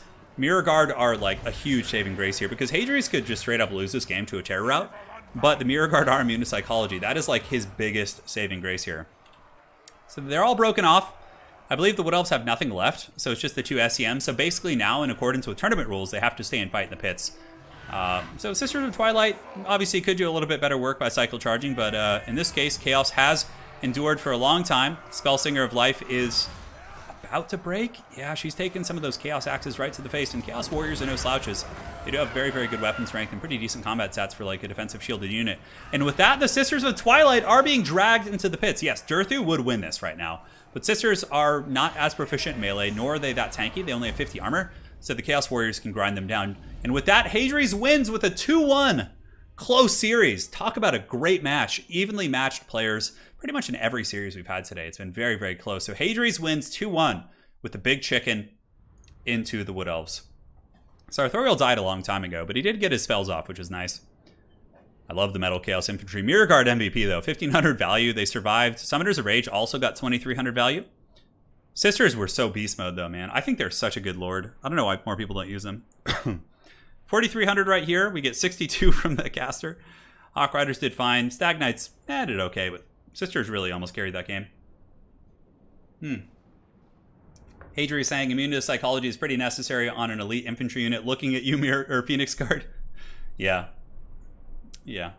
The chicken, he did his part. He ate those arrows to the face like a true champion. So, here we go. Hadries advances on to face the winner of Carl Harmon and Falcon. So you have an ODM player on the bottom facing off against an XMT player. As far as the clans represented here, we have VM at the top. We have ODM with Enticity. Hadries is unaffiliated, representing all of us not in a clan. And then we have Carl Harmon versus Falcon. So we'll get the next match ready for you, and we'll be here to see who is going to be making it. The Big Bird tried. He tried so hard and got so far. In the end, it did matter, because he ate those arrows to the face like a true champion. So now we have the Dark Lord Falcon. Now, just a little bit of a teaser, not teaser, but a history lesson on the ECL. So ECL has been kind of my competitive league that I put the most effort into for Total Wars for a long time. Season 1 was won by Falcon. Season 2 was won by Xiphos. Season 3, Falcon. Season 4 by Falcon. And then Season 5 by the Flying Taco. Flying Taco winning the most recent ECL prior to this one. A while back, almost a year ago. Yeah, hard to say for the grand finals for that one. But who will be earning this spot? In terms of repeat, the only person who could potentially repeat here in our grand finals is Falcon. Nobody else has won an ECL here. So very exciting to see that. You know, we're getting a lot of new players. People are getting better across the board. And very excited for this. Hadries says, I've been called in as a mercenary for a number of clans. Very, very cool. Yeah, very, very cool. Falcon and Voidlolz in the finals. Well, Justin, we will find out here in our series as we load into game 1. Oh, you guys wanted Empire. Okay, Falcon is going to be on the Sons of Sigmar facing off against... That's weird. Seeing Falcon play Empire? Man, that's very strange. Against the Lizardmen, who are going to be played by Carl Harmon. Who did Taco fight in the finals? I think it was like... I can't remember. Was it Fistek? Yeah, Soothsayer has not won. Soothsayer has been in the grand finals or in the ECL grand top 8 many times. But kind of when we started doing ECLs, like he wasn't playing quite as much. Yeah, like he's not as active as he once was. All right, so updating the scorecards here. Falcon versus Carl Harmon, the bald man, the man of baldness, representing all the bald folks here in chat. Raise up them bald heads. Carl Harmon is here. All right, so it is time for the Clash of Fates. Let us go ahead and load into the match. It is going to be Falcon on the Empire. The Sons of Sigmar have received the call, and they have answered. So looking here at the Sigmarite army, we do have Volkmar the Grim, a couple Pistoliers. Pistoliers are a very good answer against Pterodon Riders. They can, usually maneuver under them and shoot and do some good damage. We got a Halberd backline, frontline Sigmar Sons, of course, no surprises. Triple War Wagons. War Wagons are very good here. Incredibly hard for Pterodons to snipe. They can deal with monsters. They can deal with Colden Riders. They can snipe Lizardmen Lords. And in the late game, if you're really desperate, they can run things over. So quite cool. We got a Warrior Priest and I believe an Amber Wizard who is going to be somewhere. The Amber Wizard hiding in the back with Manticore Summon, I think. Yeah, it looks like Manticore Summon plus also the Flock of Doom. So that is it. A couple Empire Knights to buffer off the army. And now for the forces of the Bald Man, the ODM champion. ODM versus XMT here. We do have Tic-Tac-Toe. Front battle line, it's going to be Saurus and just miscellaneous troops. In the back, Colden Riders, triple Colden Rider has been meta against Empire for a long time, and that's why the wagons are very, very cost effective, if microed correctly. Also, halberds are somewhat, prevalent as well. Halberds are good against dinos as long as they avoid the Chameleon Stalkers, the Chameleon Skinks, and like the skirmish units, because they're very vulnerable. With light armor and no shields, they certainly pay the price. Now, Falcon does get the dreaded wagons forward and is going to be shooting into the Skink Priest of Beast here, it looks like. Pistolier is probably going to be unleashing into the cohort of Sotek, which would be very strong. Yep, going to be shooting into those guys. They're squishy, right? Very, very, quote-unquote durable unit with its refuse to die, but if you could shoot it while on the approach before it gets to fight, it's going to feel quite good. Now, Volkmar does take a big blob fight here. Gets attacked by Colden Riders, but going to be dropping a Soulfire Bombardment. Also, the Halberds of Sigmar have piled in and are now dropping some good shanks on the Colden Riders, so pretty decent little engagement. Banishment going to be going down from Falcon as well, so Volkmar really doing a lot of work on that side of the battlefield. Now we got Spearmen against the cohort of Sotek. In the front, we got Empire Knights serving as a roadblock against Saurus Warriors. And the wagons seem to be going up in the sky. It looks like they're shooting at the Pterodon Riders, which are doing some pretty effective rock drops, actually. Carl Harmon getting a beautiful rock drop here on the Halberdiers.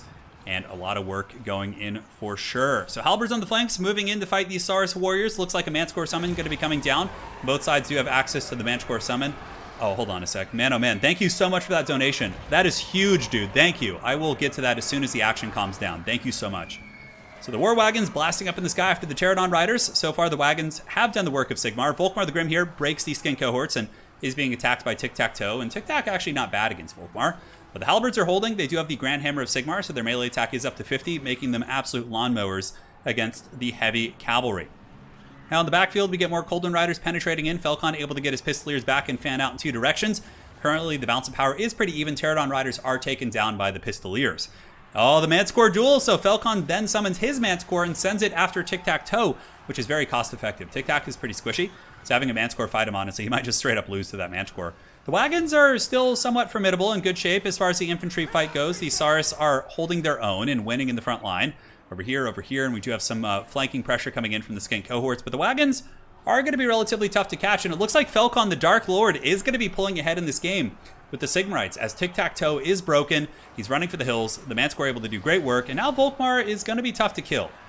Without Tic-Tac-Toe, honestly, looking at this Lizard army, as long as Falcon can just like pull the wagons back and do his thing, I think he's going to be in very, very comfortable shape here. Probably will have another Soulfire Bombardment coming off soon. He does have the second Warrior Priest as well, who is rocking Soulfire Bombardment, which is an excellent tool for clearing out skinks. Sometimes you will see that, just like a cheap Warrior Priest in matchups in which you have to deal with chaff. Sometimes against like Beastmen Ungors, against Lizardmen like, you know, Red Crested Skinks or Stalkers, like a single Soulfire Bombardment can like pretty much nullify a unit. It's a pretty good effect. Now the wagons have gotten back. Bounce power is a little bit Sigmar favored here. War wagons obstructed right now. I'm not sure what they're trying to shoot. It looks like the cavalry. So going after the Colden Riders, who have taken a lot of damage. Sigmar Sun's still fighting, Spearman still fighting, backed up by the Warrior Priest, able to get some good value there. And the Halberds are still holding, surprisingly, despite the Pterodon Riders. Now, Carl Harmon going to be getting the baldest of Pterodon Riders and going after the War Wagons here, which is a good choice. Getting some chipping HP damage, also making it a little bit tougher to do their business. But at that point, Carl Harmon pretty much acknowledges the game is over. There's nothing left to kill Volkmar, and that is going to be GG well played here in the first match. Yeah, man, great game. So, 100, is that a poundaroos or euros? I can't quite see. On my second monitor, it's kind of small. Looks like euros. Alexander, man, thank you so much for the 100-pounder or euro donation, dude. That is huge. He says, back in 1995, the RTS PC game Shadow of the Horned Rat got me sucked into the Warhammer world. My father even bought me a Windows 95 OS because it was the only one that the game did run on. Dude, it sounds like you had an awesome dad, man. Yeah, that's cool. From then onwards, I admired those Skaven guys. Hope Skaven are in the ECL Part 2. Yeah, you know, I hope we see some rats too. I think we will. I think there's some Skaven players. Hadries made it, so the odds of you seeing Skaven are probable. Dude, Alexander, man, I can't thank you enough, and yeah, glad to hear you're enjoying all the goodness here. Really, really appreciate that. So Volkmar just went apeshit that game, obviously. Didn't have a chance to really maximize his value because the game ended a little bit early, but the War Wagons also did good. Like, he maintained his firing line. The Warrior Priest with the secondary bombardments was nice. And the Dark Lord Falcon does claim victory in the first match here against Carl Harmon and the Lizards. So now we're going to game 2. Will the Dark Lord Falcon be able to sweep the series and advance on to the next round, or will the baldest of men, the ODM champion Carl Harmon, will he get back in the game? We'll find out. All right, so here's the current brackets. We will be ending after this best of 3 today, and then on October 16th, we're going to be having the grand finals live, which should be very fun. That's a hard matchup too. Empire is not favored there. They are not favored. Yeah, that is a Lizardman favored matchup in my opinion. So that was very, very impressive. Grayson says we need a modern AOS RTS. There is actually one being developed right now. Yeah, somebody's doing it. I think it's like a smaller studio, but there is an Age of Sigmar RTS game being made, which I'll check out when it comes out. Like, if it's a good RTS game, I'll play it. I don't care if it's Age of Sigmar. I'll play it. I love RTS games, so. Are Norska lying in wait? We'll find out. All right, so now we're going into game 2. It's going to be Falcon on the Lizardmen facing off against Carl Harmon's Dark Elves. Ooh, exciting. No FFA today, no. We're going to keep it focused on the ECL. Turin, what do you think of a magic system that makes better use of cast times to bounce them? Yeah, I think there's a fair amount of abilities you could do that. Like, add a cast time to Scab Scraith, like make Burning Head a little bit slower. Like, there's lots of things you could do that would encourage diversity. Yeah. Can you moonwalk? No, not really. No, dude, I can't dance to save my life. I cannot dance. I'm sorry. It's one of the skills I do not possess, my friends. All right, so here we are. Game 2. It's going to be Falcon on the Lizards facing off against the Dark Elves. So Carl Harmon coming in with an Alpharim build. Holy shit. Dread Knights, Dread Knights, Dread Knights, Cold One Knights, Mass Dark Riders, Manticore with Marathi. Oh my god, this is like a full Druki cavalry rush build. He has one ranged unit. And for Falcon's army, Falcon is coming in with Tic-Tac-Toe, very standard force, a couple Cold One Knights, but the dreaded Dread Knight rush. Oh my god. Is this going to happen? So here they come. They're just rushing in, dude. Just no tactics. It's like, ride out and meet them. So Falcon's going to be responding, obviously, pretty aggressively by moving his skirmishers back, but the Dread Knights are moving in, and Soul Stealers are going to be very strong. Like, Falcon's cavalry and other units are not going to be able to fight the Dread Knights super effectively because of Marathi's debuffs. So the Alpharim build is here, and initially, Cohort of Sotek gets pounded. The Cold One Riders of Falcon also get pounded. Carl Harmon just going ape here in this game, and that Frail Bastillodon probably will be following shortly after. On the flank, we get more Cold One Knights and more Dark Riders and Dread Knights slamming into the Saurus, and like the Lizards are just getting hammered all over the map by these cavalry. So the counter Manticore Summon has come out. Cohort of Sotek probably going to be refusing to die here in the pits. Marathi trying to drag down the monster here, but the Dread Knights now going to be moving in and penetrating into the secondary line. They're not going to be stopping. They don't stop at the first line of Urukai. They keep riding through and continuing to try and disrupt whatever they can.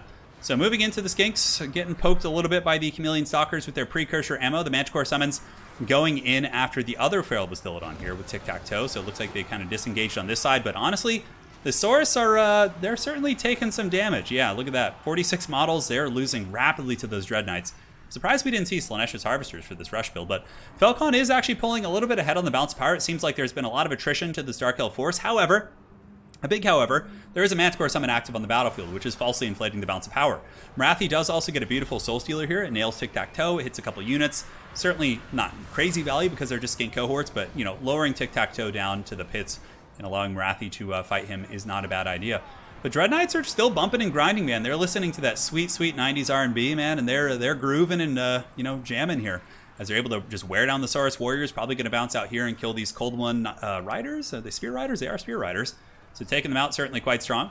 More Cold One Knights just pushing into the battle lines, battling Chameleon Stalkers. We got Dread Knights still fighting all over the battlefield. And Marathi is now on the hunt after Tic-Tac-Toe. But Falcon isn't going to give that booty up for free. He's running here with Tic-Tac-Toe. Should be able to get away. I mean, Tic-Tac's pretty quick. 110 speed against 90. I mean, he shouldn't be caught here, but a little bit of a lapse in micro. And Tic-Tac-Toe does get caught in sustained combat versus Marathi, which of course she'll win. She's a far more powerful lord. So the Dread Knights do not bounce out there to get those Cold and Spear Riders. Rather, they move in here and pile in against the infantry blob. Bounce of Power is still pretty even. Hasn't moved too much, but this is a big play here. And a big blunder from Falcon, leaving Tic-Tac-Toe to fight here, allowing Marathi to just kind of dig him out. Because then Marathi can really dive in and just get super nasty in these fights, and there's not going to be a whole lot that can, you know, push her back. Because normally, like, if she's in there fighting, Tic-Tac-Toe can, like, rear charge her and get those, like, kind of assassination type moves, but in this case, it's going to be a tricky pickle. Now, is Marathi going to go after the Skink Chief on the ground? It's a little bit hard to say. The Dark Elf Cavalry still fighting the good fight against the Lizards and appear to be trading pretty well. Dread Knight numbers are running a little bit low, though. We do have one unit of 31 there, which is going to be able to fight pretty well. We do have a Manticore still in line here. A second Manticore battling the Chameleon Skinks. Not a good trade for the Manticore. Manticore is not going to have fun here, as all the blow darts should be able to do some good damage. And the Skink Chief, missing from point blank, man. Missing from point blank for sure. So, Chameleon Skinks being attacked by the lone Scourge on her chariot. They should be able to kind of peel that off. I think the Druki are going to kind of abandon the whole skirmish fight over here. Probably should pull their Manticores in, and a fat Soul Stealer coming in. And Falcon withdraws from the game. Man, both of these games have had that same shit happen. So, the fat Soul Stealer was about to hit the whole army, and I guess he figured he couldn't deal with the Manticores and Marathis. Although, honestly, I still think Falcon had a fighting chance, but he did not believe so. He is a far wiser Total War player than I, so he probably knew better. But he withdraws, and Carl Harmon claims victory with the Alpharim build. The dreaded Dread Knight rush. Man, oh man. So Carl Harmon tying it up. I still felt like there was a little bit of fight left in that game, though. He had two Bastillodons. He had a fair amount of skirmishers on the other side. He had the Skink Chief. Like, I don't know why he gave up there. I mean, I don't know. I still think he had a little bit of a chance. But, you know, he's just down to business, this gentleman. Yeah, that was I think that was an early concede for sure. Well, Marathi was still alive, and she was about to get a Soul Stealer that was going to hit Falcon's entire army. The 2 Bastillodons plus like 2 Saurus units. So I think he dropped out there because he figured that would be too punishing, and Marathi was going to heal back up. So I understand where he's coming from, but I disagree that he should have left there. All right. So, kind of blue-balled, not going to lie. I know, I feel blue-balled as well. I haven't watched the replays, so I actually don't know the outcome of these games. All right, so let's get this next match started. Let's make sure I'm not spoiling anything. We're going to the rubber match. Hey, you know, on the bright side, guys, we get game 3. We get a 3rd game. Let's see what they pick. It's going to be Falcon on the High Elves and Carl Harmon on the Wood Elves. A classic. This is actually what the grand finals for the World Championship was.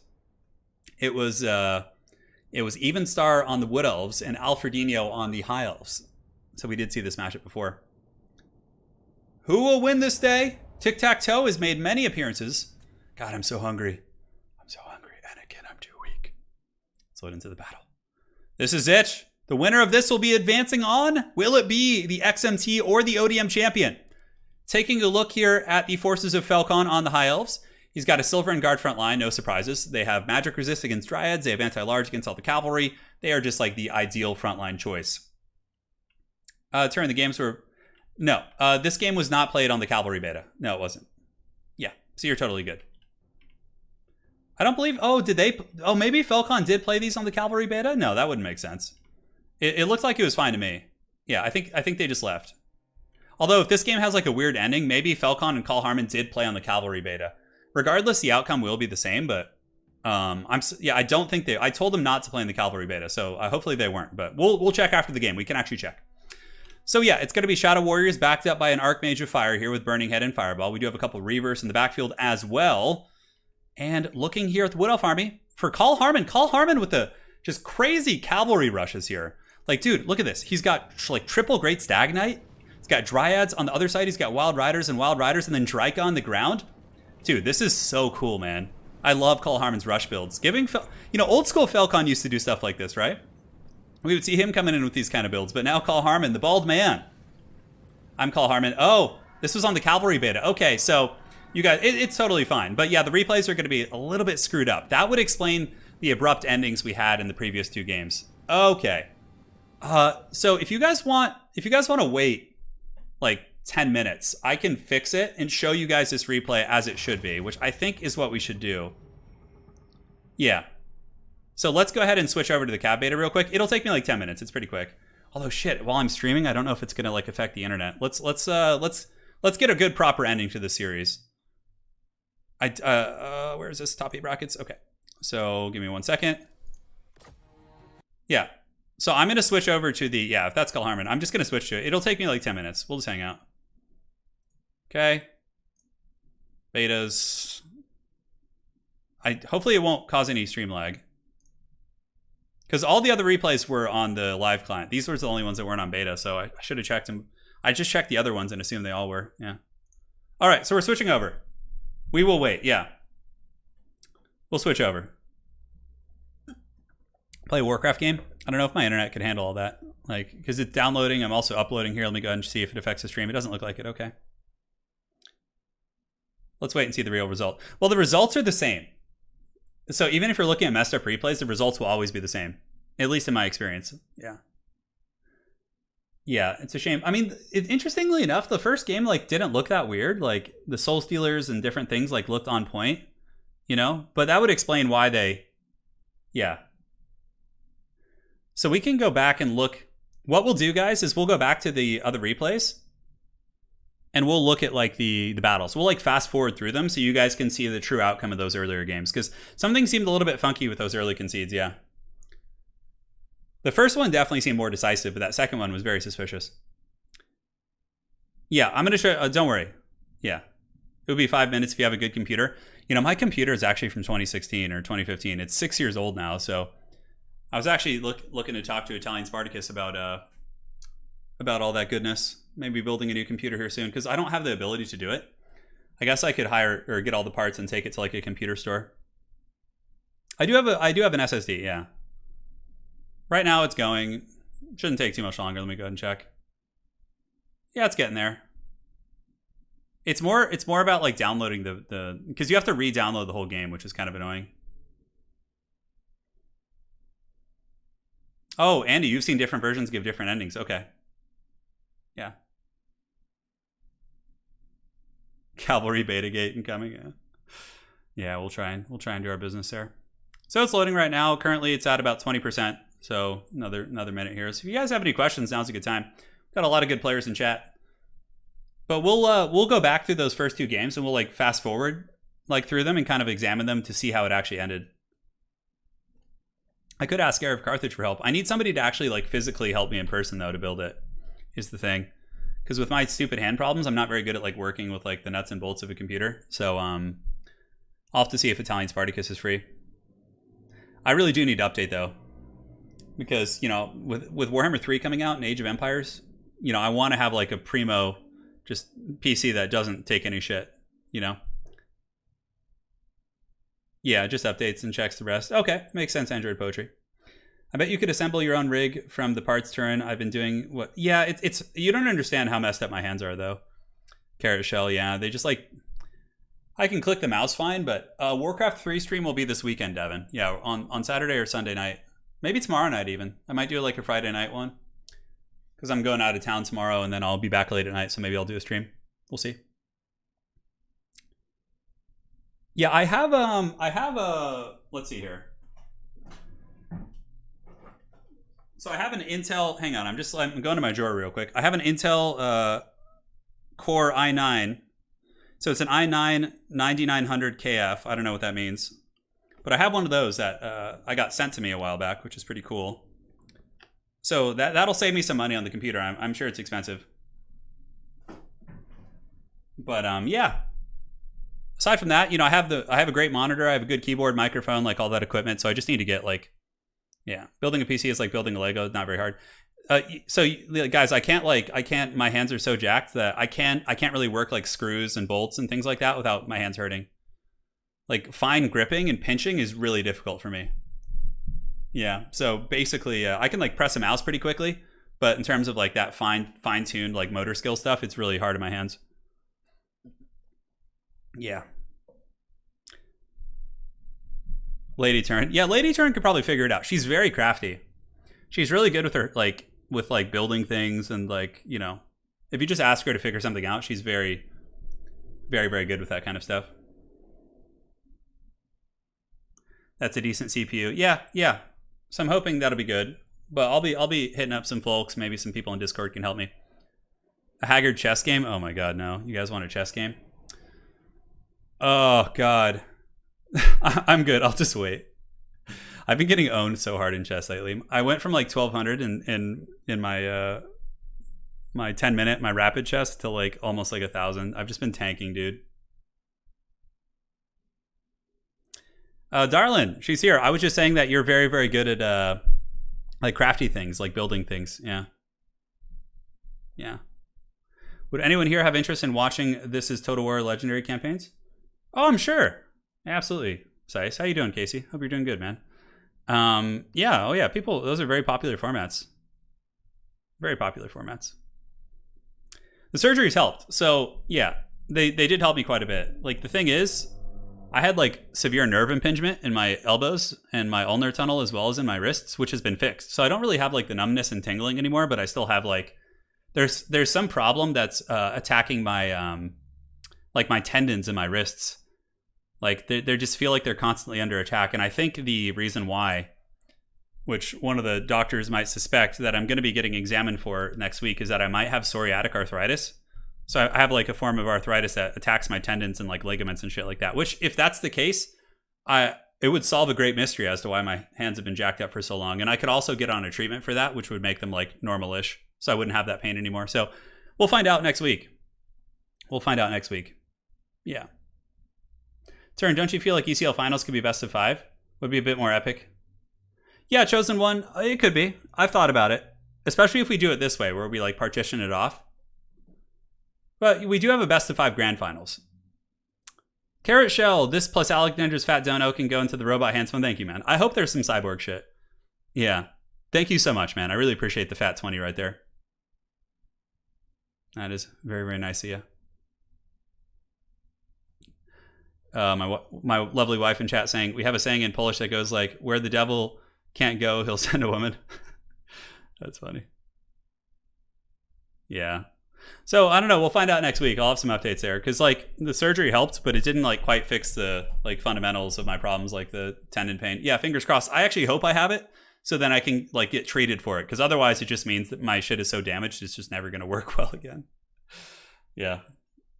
We're under attack. Yeah, the peons are great. Almost done, guys. 90%. Thanks for sticking around, man. We'll redo those first 2 games. We'll go over them real quick. You know, honestly, we could just recast them too, even. Maybe I can edit those other ones out and we can just get like a proper thing. Although YouTube's editor like screws up streams, so we will see. Yeah, you know, Dawn of War 3 when it first came out, I actually had a lot of fun with that game.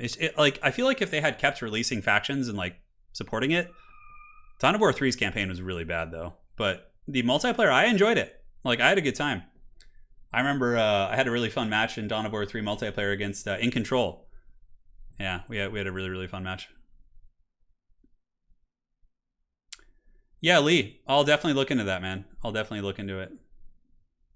98%! The old world calls, and we shall answer here in just a minute. Oh, yeah, buddy. Let's go. No mercy. No mercy. Like hiccuping and just croaking over here. All right. Firing up the game. Here we go. I'm loading back in, baby. Might have to get those replays back. We'll see. Copy paste the same campaign. Oh, what are you talking about? Oh, C-Face talking about some fun stuff. Yeah, Age of Empires 4, though. Very, very hyped for that. I see some of you guys mentioning that in chat. Yeah, the Dawn of War 2 campaigns, I've heard those are good, like the original Dawn of War games. But yeah, the Dawn of War 3 one was pretty bad. Yeah, it was pretty bad. No, I had to switch to the Cavalry beta because most of the people in the finals played in the non-Cavalry beta. So then the replays from the Cavalry beta between Falcon and Carl Harmon were screwed up. That's why we had those like early concedes and things like that. So, all right, so let me get the replays back. Just got to grab the files from Discord real quick, and then we'll go through them. Thanks again for all your patience, guys. 1 and a 2. Let's grab those. Toss them in the old business here. Okay, very good. Turn the replays in. Should be fine. All right, so I'll reset the score. We'll jump back in here in just a second, and we'll just go through the games again. Because, like, those replays were completely screwed up. What you saw was just not the case. I mean, some of the same stuff probably happened, but overall, you know, not the best. All right, let's load in. Let's do it to it. Game 1 is Empire vs. Lizardmen. So we'll go back and take a look at that game. Because, yeah, it looked a little bit early for that game to have ended. Like, Carl Harmon did not leave that early. So we'll go back and give it a proper cast. Yeah, I'll try Company of Heroes 3. Yeah, I'll give it a try when that comes out. I never played the second one, so I'm going to be a little bit of a noob. But, yeah, I'll definitely cover it. Yeah, I'll give it a try. Well, Thiago, there is going to be a game like that. So, here we are in the battle. I'm sorry about the issues we had. I thought all the replays were on the live version, so I screwed it up. So for Falcon's army, just a little bit of a re-summary. The wagons, very good against Lizardmen cavalry, because Cold One Rider spam is pretty common here, so the wagons are good against them. Pterodon Riders, they're hard to snipe themselves. Whereas if you use like handgunners, huntsmen, things like that, they tend to get attacked by the Pterodon Riders and have trouble. So the wagon's much more maneuverable in that way. We got Volkmar, we got some Pistoliers again to poke down Pterodon Riders and Skinks, and a bunch of state troopers with halberd support in the back. Now, for the forces of the legendary bald man, Carl Harmon, he does have Tic-Tac-Toe up in the skies, as well as a bunch of Pterodon Riders, and a fair amount of Cold One Riders as well. He's got 4 of those bad boys, which are very meta because they heavily outtrade Empire Knights, and if you go with the basic Cold One Riders, they have good enough dual purpose against infantry, which is quite cool. So against like basic state troops, Empire Knights, all of those sorts of good things, they can do some good work for sure. So yeah, the outcome of the game might actually be different according to some people in chat. So you guys are basically seeing the proper game right now. As far as I know, hopefully I loaded onto the right client.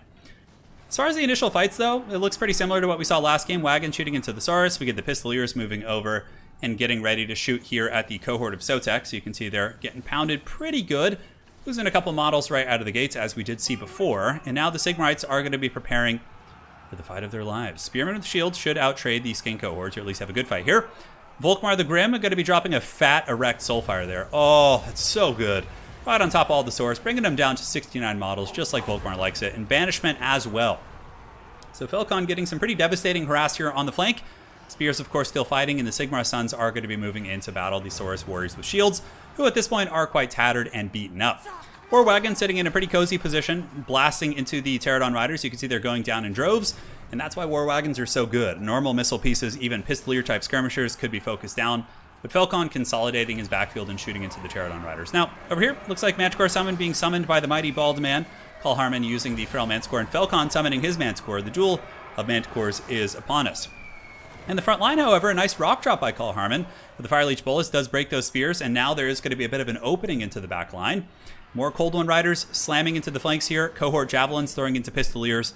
We got a scrappy fight on our hands as Tic-Tac-Toe actually appeared to go after Volkmar the Grim, whose mere presence might be enough to actually tear out some of the Saurus warriors. We'll see.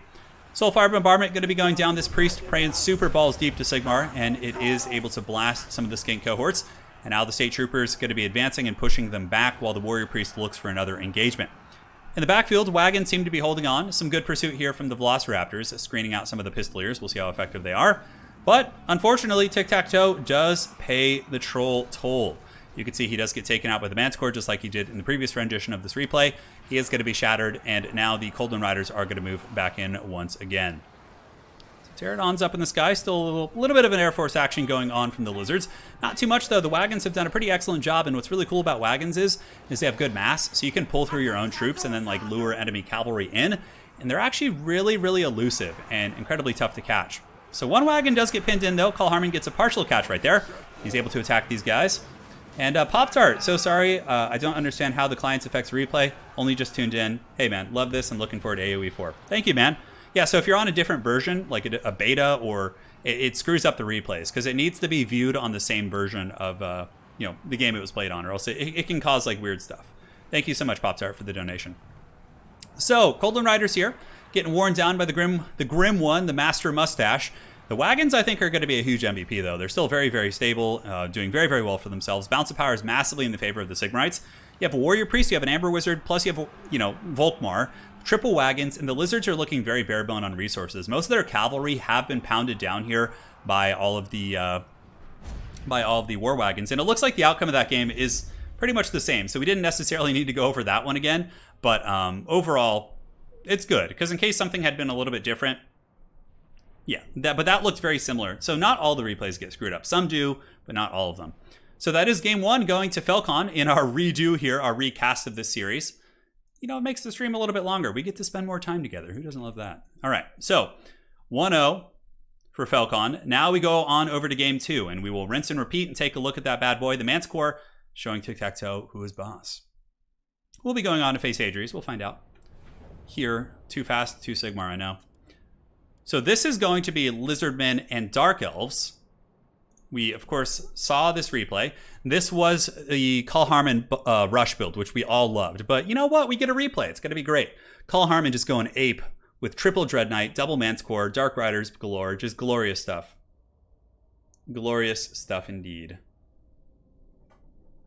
Turin, would you like a grenade launcher? Dude, if they gave me grenade launcher War Wagons, I would be fully erect for like a week. Oh my god. Can you just imagine like wagons with grenade launchers? Because grenade launchers are really squishy and have a low model count, but if you had like a durable wagon that could constantly launch grenades, dude, they have to do that. Robane, they have to. It has to happen. It must happen. All right. Hey, Duros, thank you for the stamps. By the way, when you do the stamps, make sure you don't like put spoilers in them. I'll pin them as long as there's no spoilers and things like that. Thank you so much, Duros. I really do appreciate you doing that. It definitely helps out because my hands are usually tired after the stream, so I'm like chilling, but thank you so much, man. All right, so here we are in the next game. It is the Carl Harmon Dread Rush, and I can actually say Dread because it is dreaded. There's 3 Dread Knights, which is great. Marathian Double Manticore, Mass Cavalry, that is it. Now for Falcon, we have a combination of Chameleon Stalkers, Cold Moon Knights, Cohort of Sotek, Little Skink Chief, and Tic-Tac-Toe as well. And I need some water. I suppose the tea will do the trick. So the first wave of cavalry going to be blitzing in. These little Cohort of Sotek going to be taking a Dread Knight charge. Which, they'll do okay in that charge, to be completely honest. In terms of returning some damage in sustained combat. In terms of their HP, not so much. They get flattened pretty good, go down to half, but now you can see some damage is returning. But there is going to be an incredibly powerful Soul Stealer. That's so good. That hits the Cold One Knights, it hits the Bastillodon, it hits the Cohort of Sotek. Just talk about Bread City there. So he's able to get some beautiful, beautiful damage there. In the back, Dark Riders charging into Saurus, not doing too much work, but a nice collapse over here. Dread Knights are very excellent at taking apart Saurus Warriors. Saurus lack the armor piercing necessary to get through their 120 armor, and the Dread Knights actually have surprisingly good defensive stats with 42 melee defense. So Dread Knights chewing on Saurus Warriors as far as this blob fight goes, going quite a bit better for the Druchii here. Now we have Morathi back up in the sky, flying overhead, and even if Morathi is just flying nearby, it does apply her debuff. So she doesn't have to like be in combat or near. She could just be like circling in the shadows and doing her thing. The backfield Scourge on her chariots just kind of running through. It looks like the little Skink Chief did get terrorized by the Manticore. The Manticore probably going to get rampaged here in a minute if it's not careful, if the Chameleon Skinks do decide to put their firepower into the Manticore. As far as the dreaded Dread Knight rush, though, it's still just hammering in and doing a lot of work, man. Now you can see the Saurus position buckling, the front line of Falcon in a little bit of a tough situation. Still has some Saurus Warriors holding. And the two Feral Bastillodons are trying to sandwich Morathi, but I don't think she's going to take any of that. Looks like there's a big Soul Stealer going down right here. It is able to nail the Bastillodon, the Saurus Warriors, and the other Bastillodon. So that's a very, very cost-effective Soul Stealer. Now, out on the wings of the battle, here you can see the two Manticores are trying to get on your boy Tic-Tac-Toe. And if we've learned anything from Tic-Tac-Toe today, who's just been like an absolute beast, not beast per se, but a pick. He has been used non-stop. He is pretty squishy. I mean, very cheap. I mean, Tic-Tac-Toe allows you to go wide. If anybody's wondering why he's picked, it's because he costs as much as like a donut at, one of those cheap donut stores. And, it allows you to buy more donuts and more, more of that good stuff. That's kind of the worst analogy I could think of here. But nonetheless, Tic-Tac-Toe is getting absolutely just hammered by Morathi. She gives him the dirty, -1 leadership. He's broken. And with that, the Druchii do start to take over the game in a pretty dominant fashion. I mean, still a lot of Dread Knights left on the battlefield. We've got 23 right here. We do also have the Feral Manticores up in the sky, which will come back in and really, really should, in tandem with Morathi, be able to dominate these Bastillodons. And yeah, look at the Lizard Army just being swept asunder. The Dread Knights, man. I love that they're making a bit of a comeback. And it makes sense that this was played on the Cavalry beta. I think that's very, very cool. So we're seeing a little bit more prevalence of the Cavalry. Now, the Grand Finals will be getting played on the Cavalry beta, so for anyone wondering about that. The reason why some of these games weren't is because the Cavalry beta had just come out when we were like getting it going, and people weren't sure about it yet. So we decided to play most of the round of 8 on live, but the Grand Finals will be on the Cavalry beta now that people have kind of seen its efficacy and seen that it's good and it does improve the game. Because a lot of times those like test betas come with a multitude of issues, but these ones seem to be fine. Dude, I'm so hungry right now. There's actually a donut place nearby that I might go to after this and just feast like the heathen kings of old, but I did lose a lot of weight, so I'm trying to hold that down. So here, the Skink cohorts just being mulched. It looks like that's going to be army losses for Falcon. This makes a lot more sense. Like, this bounce of power, like, you basically have two Bastillodons, which are surrounded by Dread Knights and getting hit with a Soul Stealer, and now it's just going to be army losses. That makes a lot more sense than the replays that we saw before. GG, well played. That's going to be victory for Carl Harmon, the bald man. Absolute ace. I love that build. I really like his playstyle. I think it's super fun to watch. The Dread Knights just hammered that Lizard Army, man. 1,200, 1,300, and they were like still going. Morathi, of course, doing well in the Manticores. Cool build, man. Cool build. Yes, the Grand Finals on October 16th are going to be live. Correct. So that is 1-1, and now we go back to where we were before. Game 3 between these two fine gentlemen. Let's go ahead and get the bracket set up, and we'll be loading into our third match. Yeah. Me feasting on donuts would have been funnier when I was, like, overweight, But, I'm still going to feast, dude. Much better, yeah. Yeah, Casey, absolutely, man. That was much better. All right, so we got Falcon on High Elves and Carl Harmon on the Wood Elves here in this match. It's going to be Draika facing off against what appears to be an Archmage. Most likely a fire, I would imagine. Just get those fat burning heads, flaming sword of runes. Reject donuts, eat fruit like a proper ape. Oh, man. Yeah, I've lost most of the weight I gained. I think I'm back down to like a healthy weight. All right, one sec, guys. Got to make sure I have these all set. Cheeseburger with donut buns. Oh, God. Stop it. You guys are cruel. I need to fix the nameplates real quick. I had to switch their sides because I have the replay sent in random order, so people don't know who wins based on that. All right, so this is it. This is for all the marbles to see who will be going to the top 4. Looking here at the forces of the High Elves, it's going to be a Shadow Warrior build for Falcon with an Archmage of Fire as well. So Archmage of Fire has Burning Head and Fireball, both very good spells. Fireball can be used against the Cavalry, Stag Knights to kill models, Draika. Shadow Warriors in loose formation tend to trade pretty well against Wood Elf Archers. Silver and Guard massively outtrade Dryads. And of course, Reavers doing some good work. Although Falcon not really jumping on the trend of using the heavy cavalry. Of course, Dragon Princes are considered to be very strong in this matchup because of how well they do against the Wood Elf Cavalry, with their armor against Wild Riders and Glade Riders and all sorts of stuff like that. So Falcon's here on the High Elves, and for Carl Harmon, once again, another Cavalry Rush build, coming in with Great Stag Knights, triple Great Stag Knight. He does have some Skirmish Cavalry, some Dryads on the flanks, and more Wild Riders on the other side. Love the build so far. Now, Drykid's going to be eating a Fireball to the face. Doesn't do too much damage with her strengthening bands she has around the legs there. If you zoom out, you can see like the rubber banding. It's so funny. It looks like she's wearing those things that people at the gym like do when they're doing like the side steps. You guys know what I'm talking about. The Fireball does some work. Now Stag Knight's going to be hammering into the Reavers, getting some good damage, but immediately the Silver Guard will be saturating in to do some work. Dryka's getting hunted pretty badly by that Archmage.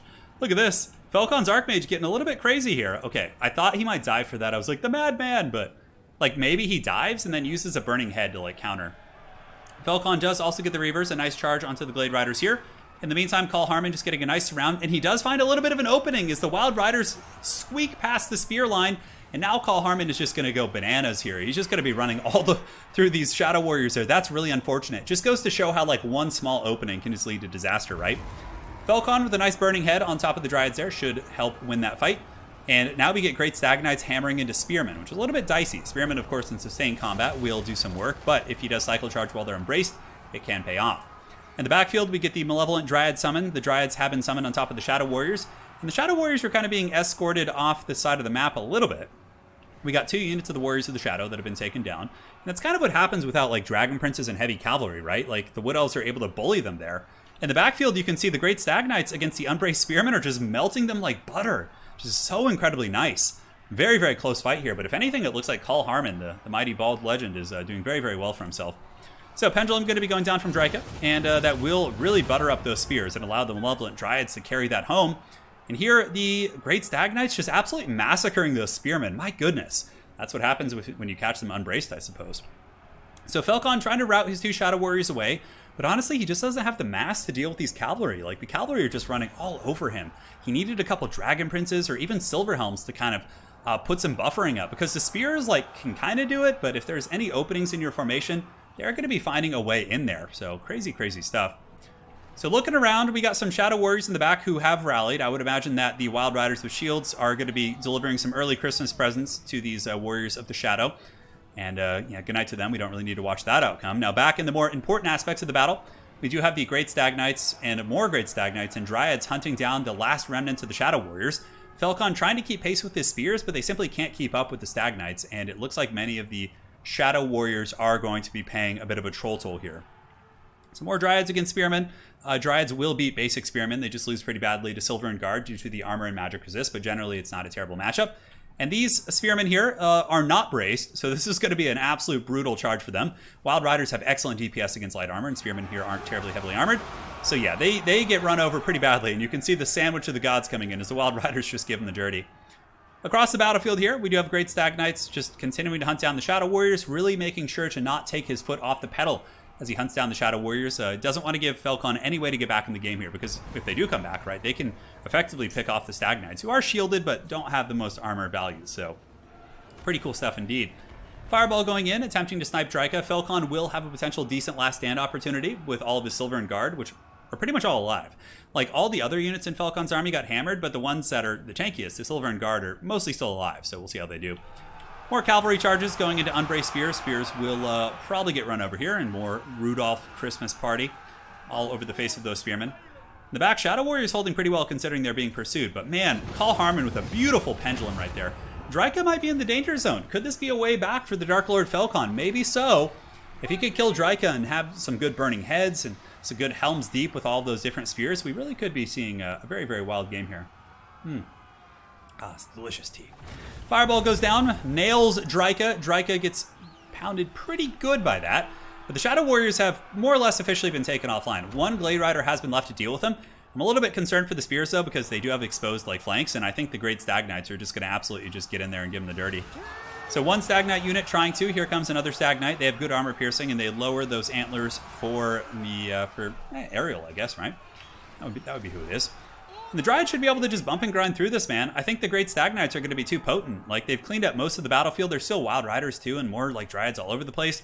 Stag Knights attacking into the back of the Elven Spears, and the Silver and Guard do not like being surrounded. Like, nobody likes that shit. Unless they're unbreakable, then they're like, yeah, give me that, or Slayer. Slayers don't. Slayers enjoy being surrounded, I'm sure. So, Burning Head coming in from Falcon. Going to be going right through them Dryads. On the back side of the battlefield, we do have some Glade Riders who've effectively finished them off. And it looks like Carl Harmon, the ODM champion, going to be advancing on, defeating Falcon 2-1. So Falcon is like a 4-time or a 3-time ECL champion, and he has been taken out by Carl Harmon today. So I don't see any way back from this. I mean, we do have the Bird Lord up in the sky, a couple loose Shadow Warriors, but the Cavalry have complete dominance on the battlefield and should be able to hunt down most of these tools. Dryka did some work. Dryka did some work indeed. Her pendulums are very, very good. The Dryad summons were nice for shutting down the Shadow Warriors initially. And that is going to be GG. Well played. All right, so our top 4 is solidified. Let's go ahead and update the bracket, and then we'll take a look at some of the value in that game and live our best lives. All right, so Carl Harmon advances on. Our top 4 is going to be Voidlolz against Enticity and Hadries against Carl Harmon. So 2 ODM players, 1 VM player, and our wild mercenary representative Hadries here in the top 4. Certainly quite strong indeed. And now let's go ahead and take a look at the brackets. Let's see what did well. I would imagine those Stag Knights were very strong. 1,700 value on the Stag Knights, man. 1,400 on these ones, 900 here. Beautiful value from all the cavalry. Really, really nice stuff. And for Falcon's army, I liked his army. I just feel like it needed some Dragon Princes, like, or Silver Helms. Like, that's too many Silverin, I think. Like, cut like 2 Silverin in a Spear unit and get like 2 Dragon Princes or like 3 or 4 Silver Helms, and boom, I think you're like good. Because then you can actually protect your Shadow Warriors. Like, the Reavers could not do it, nor could the Spears. They were too slow. So Carl Harmon really, really took advantage of that and was able to get the W. So well played. Well played indeed. A great victory has been won this day. And in summary, let's go ahead and look at the top 8 here. Voidlolz with a 2-1 victory against Alfredino. Enticity with a 2-0 victory against IcepowerTW. Hadries with a 2-1 victory against Samurai of the Han clan. And Carl Harmon with a 2-1 victory against the Dark Lord Falcon. So there you have it. That is the tournament for today. The grand finals will be taking place about 2 weeks from now. I got to take care of some stuff, go out of town for a weekend, so it had to be delayed a little bit. Not all the players were available next weekend, so we had to schedule it on October 16th, which will be quite a bit of fun. So stay tuned for that. And on that note, just want to thank you all for joining. If you enjoyed the ECL tournament, please do drop a like on the way out. And my sincere thanks for all the very generous donations today. You guys went ham bone. So thank you to the Pop-Tart, to Carrot Shell, Alexander, thank you, man, for 2 fat Chungus donations. Trusty's a new member. Jacob, we got Justin is a new member. Ryan is a new member. Ruben, Torox the Brass Bull, always a generous patron. Ryan G. Samson, McFly. I can't read your name, but Edigato for the donation, for the yen, man. If you could DM me on Discord how to say your name, I'll get that. Alexander, thank you for the big donation. Mr. Holmquist, and yeah, man, crazy support today. You know, a lot of which will actually be going towards the prize pool anyway, so you guys are supporting the glorious community. All right, that's it. Congratulations to our champions for today. We'll be seeing you guys in the grand finals in a couple weeks, and you guys all take care of yourselves. We'll see you next time, and that is it.